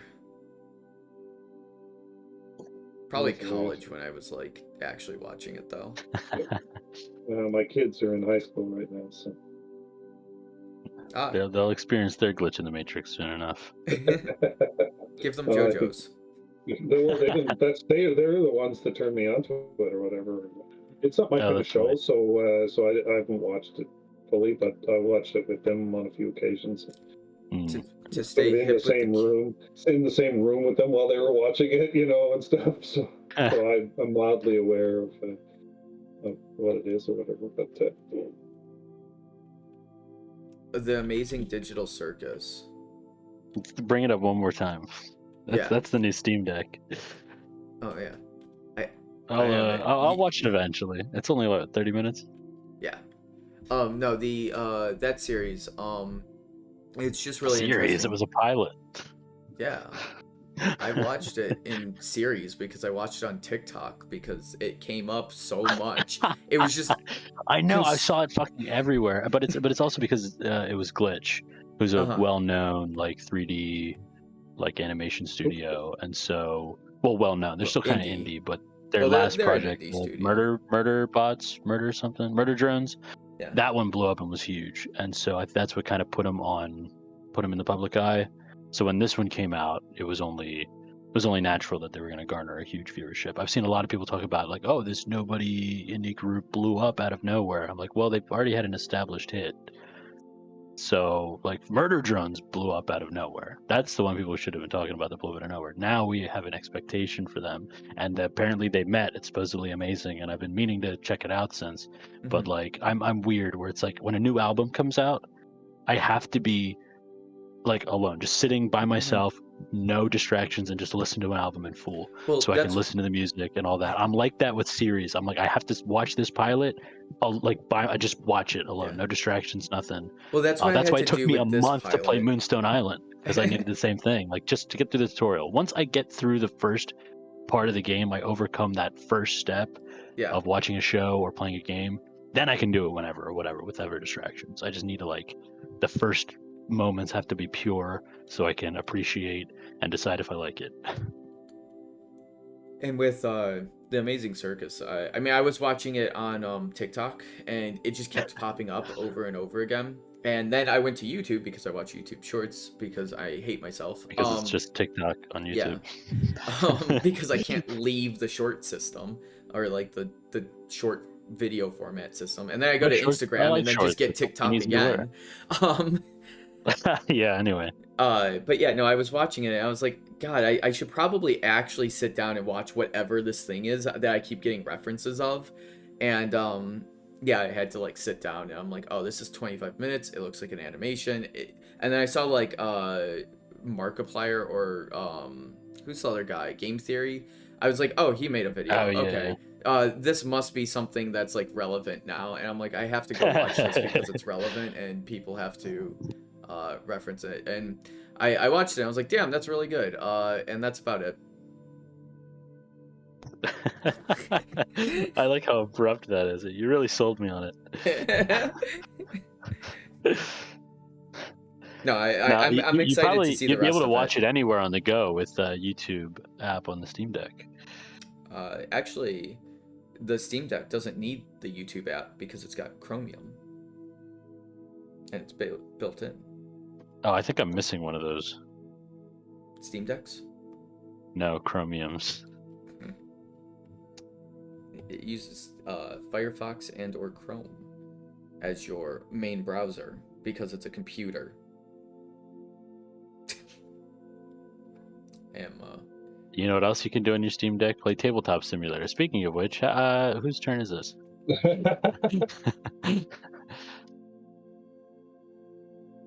it my turn? Oh yeah, I broke my. Yeah, you came in, you broke your knees, and we're both just crying in the forest. So I'm gonna leave you. But so do you have, or if you don't have a level up card, I guess you can't. I was gonna say, because while you have him here, you can share his items. No, and I don't have any gold, so I need gold. You could sell a card. I could. But there's no like level up things for me up here. Recruiting a new guy, does that count as leveling up? Is that like in the same vein? It's the same. Yeah. No, but it's not. No, it's a recruit. Right? There's. Oh, okay. There is actually a difference between level up and recruit. Yeah. Okay. So if you have the character, meaning my abilities do not affect the recruit. recruit. If you don't have the character, you get the character. So yeah, so recruit is different. You're just leveling up, so you have to have the character already when you play the card. But like the bard is the same thing. But I will say I am currently having decision paralysis. Kind of like actually like seriously though. This part of the game is very overwhelming with the options I have. I don't know what you can do about that off the top of my head, but this is my hand. I don't have good options really. So what my look is okay, so both of my easy thing I could do is just use both my actions to get rid of this. Not this, keep this. So I could use both actions, reset, and then refocus on the option I need, but right now I don't have any way to level up, so that's actually not super helpful. Yeah. So I should really get gold, but the thing is to get gold I would need to have a potion. Problem is so there's you no potions. Tuck this one, and then you play this one. But I don't have a rope, and there's no ropes available. Oh, that's rope. Oh, okay. Yeah. No. If you tuck this potion, you have a potion and you have a scroll. Yeah, yeah. I'm not saying to use this. Like this is. Then if you tuck this, then you'll have both of these items. Yeah. And you just have to make your way to the scrap thing, the mine. So if I end up doing this, I could do that, right? So now equipping is one action and playing is two actions. Well, second. You would need to be. You wouldn't be able to play there. You have to be there, right? So you can't play this until you get to this location. Oh, okay. But you could move one for free and then rest as your second action. Or actually. Well, I've already tucked, so that's one action. But moving is an action. Yeah. So I could just move and get prepped for the next thing. So 1, 2. This actually might be smart for me because you can't do two. Actually, you can't do two moves. Oh yeah, I don't have gold. No, but you also move is one action. So since you tucked, that's action 1. Moving. But I was thinking I needed gold, so I'm just gonna go here and into the city. Yeah. And I can't do anything extra, so I'm done. Now, you're in the Citadel. Okay. I was gonna say if the you need to be in the city to cash in that level 1 quest. However, it is only worth 1 victory point, so it might also be. But I don't have a gem. Yeah. No, I meant this one up here. He needs to be here. But the city. Because when he said he was in the city, I didn't realize he meant the Citadel. I was like, oh, this is actually the town, right? So basically, it goes city, town, village. Village, gotcha. That's my mistake.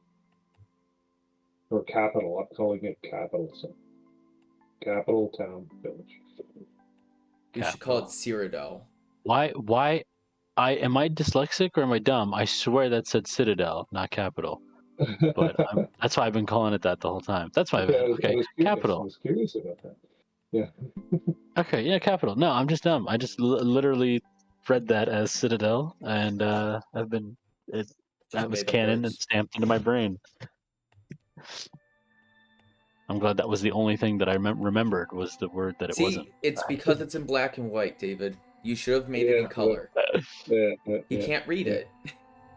Okay, so now it's my That's turn, right, I'm right? illiterate. My turn. Oh, is no, a your yellow. turn, yeah. He's colorblind. He can't see words. So now I have to go for a quest 2. Yes. So it looks like all the quest 2s involve riches. So I'm gonna need some cash. Oh. And the only way to obtain cash is through these like encounters or selling. Or this. Oh, that's right. You can. Yeah, there's missions. Okay. Okay. Which I'm crawling myself over to. Or So, I'm sick. I don't know which one.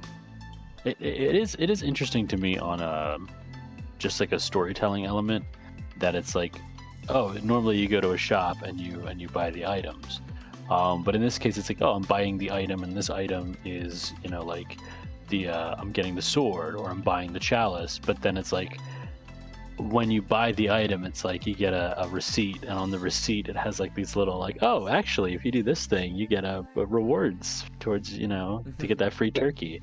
And it's like, oh, okay, I'll do these little things. Like, it's just it in the world building. It's funny that it's like you buy the sword, and it's like on the sword is like branded with like a brand add-ons. deal on there. There's like advertisements on the sword. I'm just thinking this is Amazon, and you're just like drop shipping stuff, and then you're like, oh, hey, if you get this deal, you get 1 day shipping.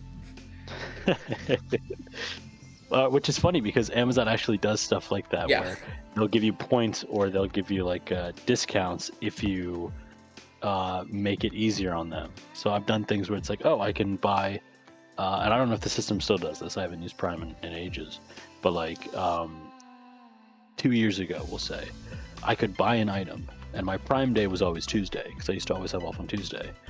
And if something couldn't arrive by Tuesday, or they had to, expedite the shipping, they would say, well, we'll give it to you by Thursday, and we'll give you $1 off on your order. Or you can have it rushed and have it arrive on Tuesday. And I was always like, oh, I'll wait. Yeah. I'll wait 2 days. Give me some free shit. Give me a kickback. And it's like, that's kind of what this feels like. It's like, well, if you buy it when you're in a red city, we'll give you, we'll make it cheaper, but I do have to do something. It is my turn. Okay, so I am level 2. I have 4 coins. Gold. I have 4 gold.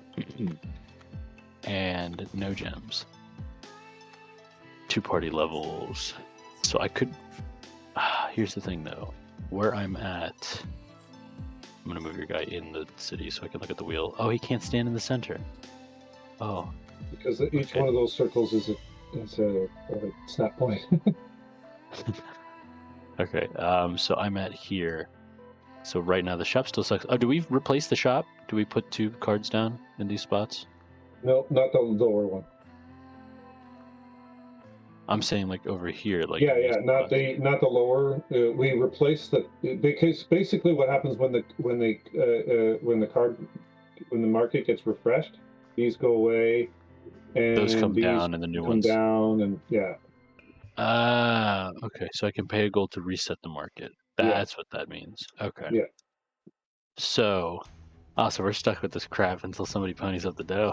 Yeah, I'm thinking now that maybe I'll make just a sub rule or whatever for that, just to move things along. That if this row becomes empty, then it automatically resets. Then this top row goes down, and then 4 cards comes out. Can you give them a benefit or a bonus for ponying up a coin to do this? Because the bonus is that you get more better cards. items. Yeah. Right. It's similar to that. The in the water deep. Oops. Where you do the action to get a whole new set of quests because the ones that are out there are useless to you. But the thing is, it's like if I want to perform a mulligan, I want that to be to my advantage, not everyone's.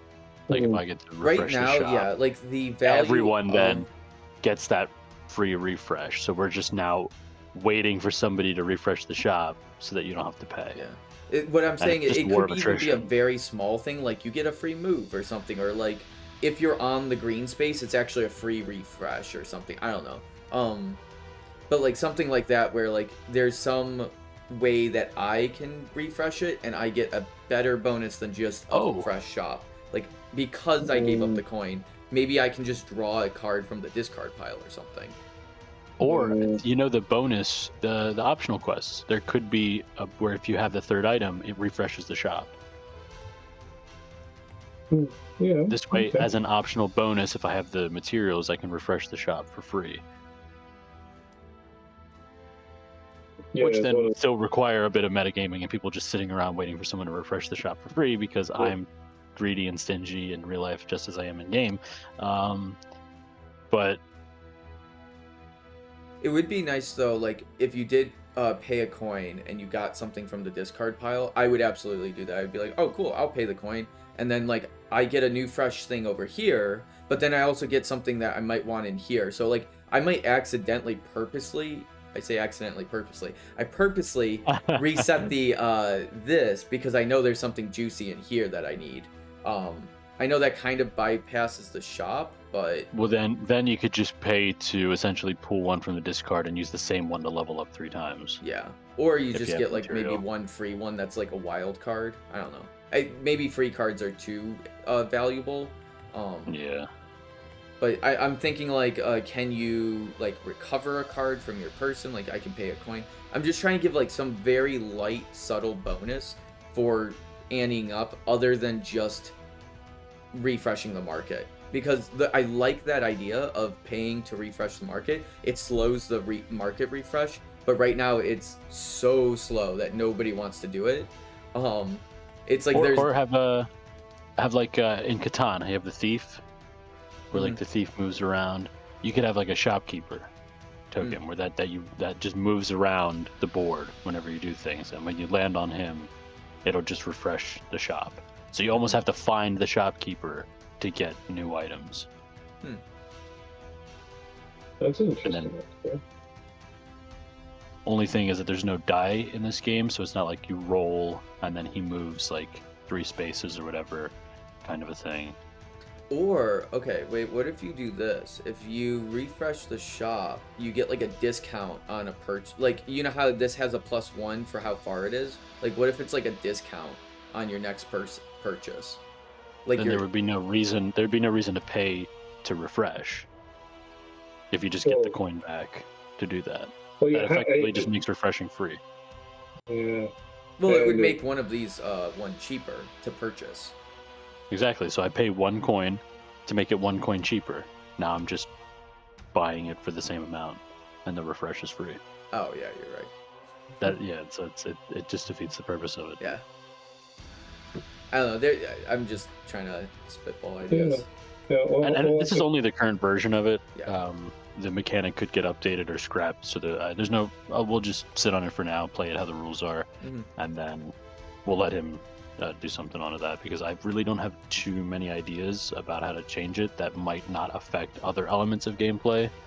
So I don't want to put too much emphasis on, oh, well, you could do this, or this, or this, and then you don't want to build an entire new mechanic around something that's kind of already fixed, and it's just a mild problem.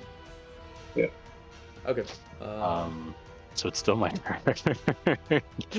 I could, because that's what I'm saying now. Because at this point, it's like, all right, well, I want to find somebody else to recruit.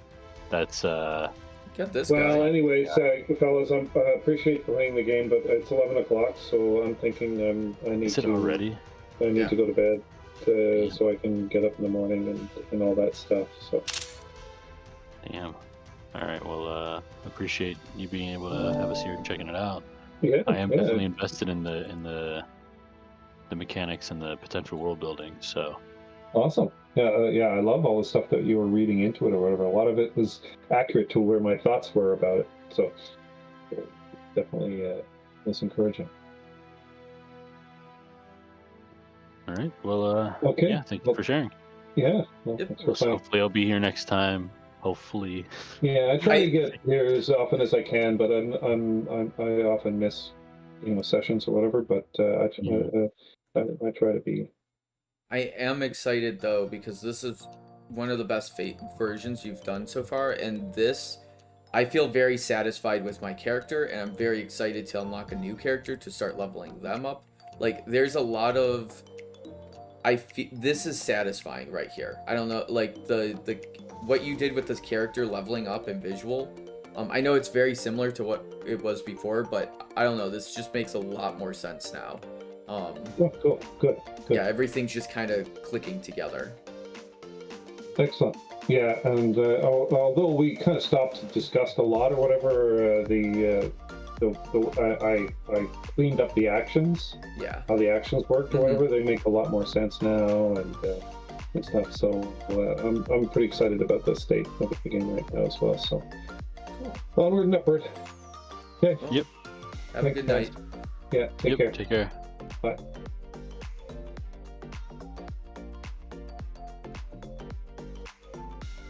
Hey. So since it was my turn, I won. I had 2 tucked items and a level 2 person.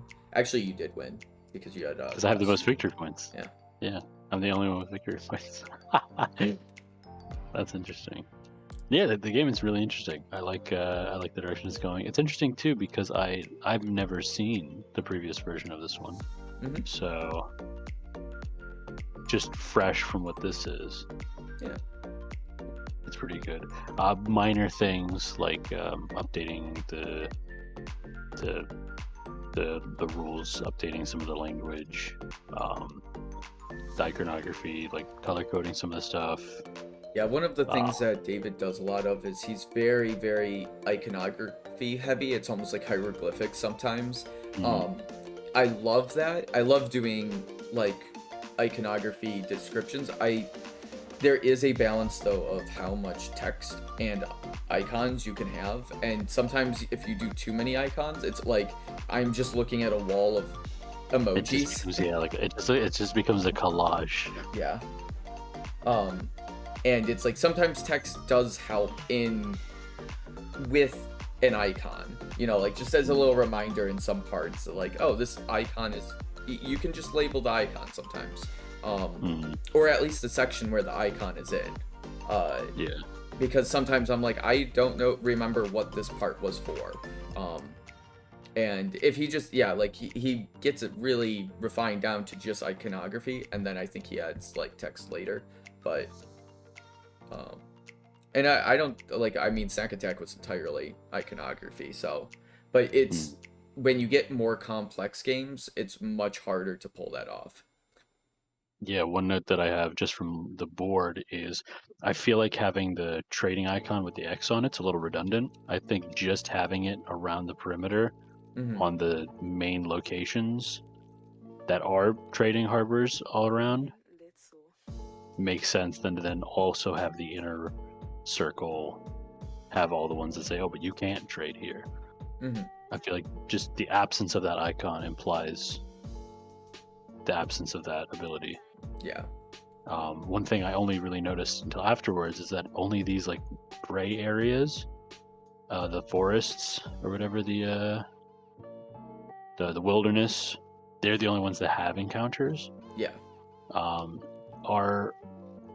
think he said some encounters are good. Yeah. But like it seems that most of them are negative. So it almost implies you don't want to be there. And do you have to land on it to get the encounter, or just walking through it? You have to stop on it. You have to stop on it. Yeah. So I guess unless you're trying to take a shortcut somewhere, they seem a little obtuse. Like I think it would be interesting that all of the inner ones would have that encounter. Yeah. So it's like if you're going to the ruins or the mines or the goblin camp, I feel like would have encounters. Why is that one safe? So I feel like it's like the outer city, or the realms where there's actual locations that you can trade and level up and do things too. Well, I guess he said the inner ones also do that now, but just the trading areas at the end, they have an icon that is trading, and then on the inner ones, it just has an icon for encounters, but that they all have encounters. It's just the forests are the only places that, assuming you can't complete a quest to. They're just random places, just in between locations. I feel like that would be a little bit better, because then it gives encounters a little bit more weight. If you stop anywhere that's not a major city, there's the danger of doing that. Although it could create a meta of just always hiding in the Citadel in between going to locations, but I mean, if there was more benefits to encounters, I feel like that would be good. I also, just from looking at the game before I understand how it works, thought that the shop here would be the encounters. It's like you go to a place, you flip over one of these things, and it's like, oh, I got a quest, and it's like, bring this thing to that place, and then you get the little rewards from these encounters. Are you pointing to something? Whatever this is. I'm over here by the deck, by the deck.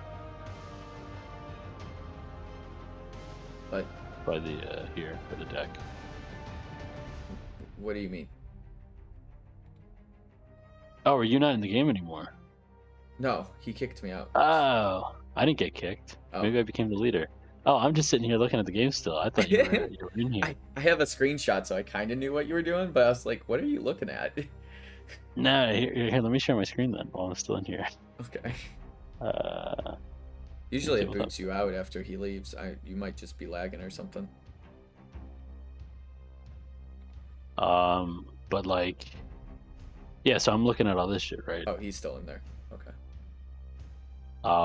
So yeah, I was talking about these inner ones. You have to just get rid of the icon that says no shop, but then have them all have the icon for the encounters. And then there's this one, which I don't know what this means. Draw a card or take a card. Yeah, that's what I mean. Like, there's something that looks like an item. That looks like the item card because it has the border, like the borders. So I'm assuming but I was it's thinking, a blue like, card. If there was like something like this, like I get a quest or I stop in a place and I pull one of these and it goes, oh, I got a quest encounter, and if I have these things when I'm in this spot, then you get a thing. So it's almost like just the optional one. It's like, hey, if you happen to have this, if you happen to have a cup, you get 2 coins. And then if you don't have a cup, you take the damage, kind of a thing. And then it's like you flip a new card, and that could also be like how the shop works. It's like, oh, as you get encounters, you land on an encounter, and then it fills in, a new thing in the shop. So just a way to give the inner circle a little bit more weight, but then also make it part of gameplay instead of just 90% of the time when I stop in the middle of the forest, I'm going to break my legs. But that was the only thing really that note-wise that I was thinking about. Everything else we've already addressed, and I'm excited to see the next update whenever he finishes it and whenever I'm available to actually come down. Yeah, no worries. I like where it's going. I'm probably gonna head off. I'm still pretty tired from the drive home. I did make it, by the way. Oh yes. Oh, I was told to scold you for leaving without saying goodbye. You were busy doing a demo, and Lindsay was in grave pain. So she actually had to head off. It was really bad. She's fine now. It was like one of those, she was in pain. Yeah, I get you. But no, she did feel really bad about leaving, and she wanted to text you, and I was like, I don't have his number, and I don't have Corey's number, and I don't know how to contact them other than Discord, and I'm driving. Yeah, that's fair. Also, we forgot a bunch of stuff, so. And I stole a Yes. spell. One of your chargers or whatever that red thing was, they sent it with Ken. Anything they found, they gave to Ken, and then he was going to see about just shipping it out to you. We're probably just gonna meet up again and just trade then. Yeah. It save on the shipping.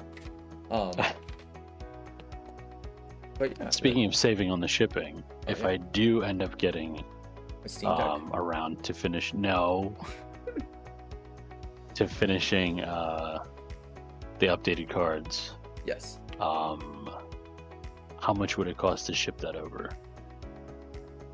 Oh, like a printed version? Just mail out, yeah, just the cards. I'd have to know how many cards there are. It should be in the game design document.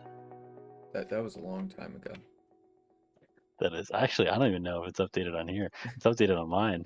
I think I have like I've done probably 7 or 8 games since I've last like worked with you on yours.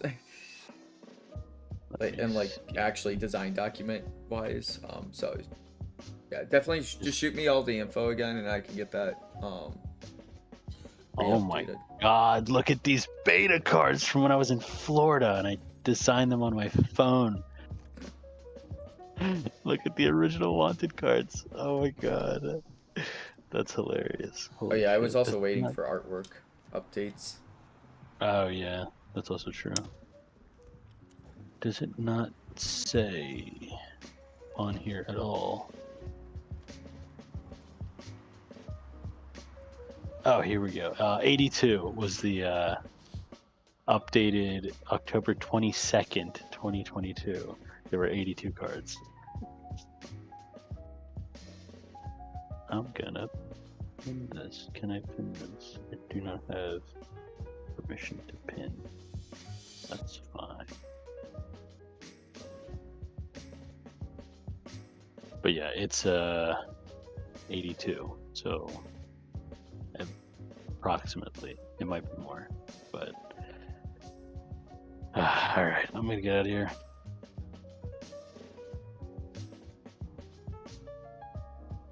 Are you still there? Or did you already leave? Yeah, I'm here. Hello? Hello? Hello? I'm here. Oh, okay. It's like a seance here. Hello. Where are you? I'm gonna head out then. Okay. Well, have I'll a good talk to night. you sometime. See ya. Goodbye. Goodbye. See you in the other world.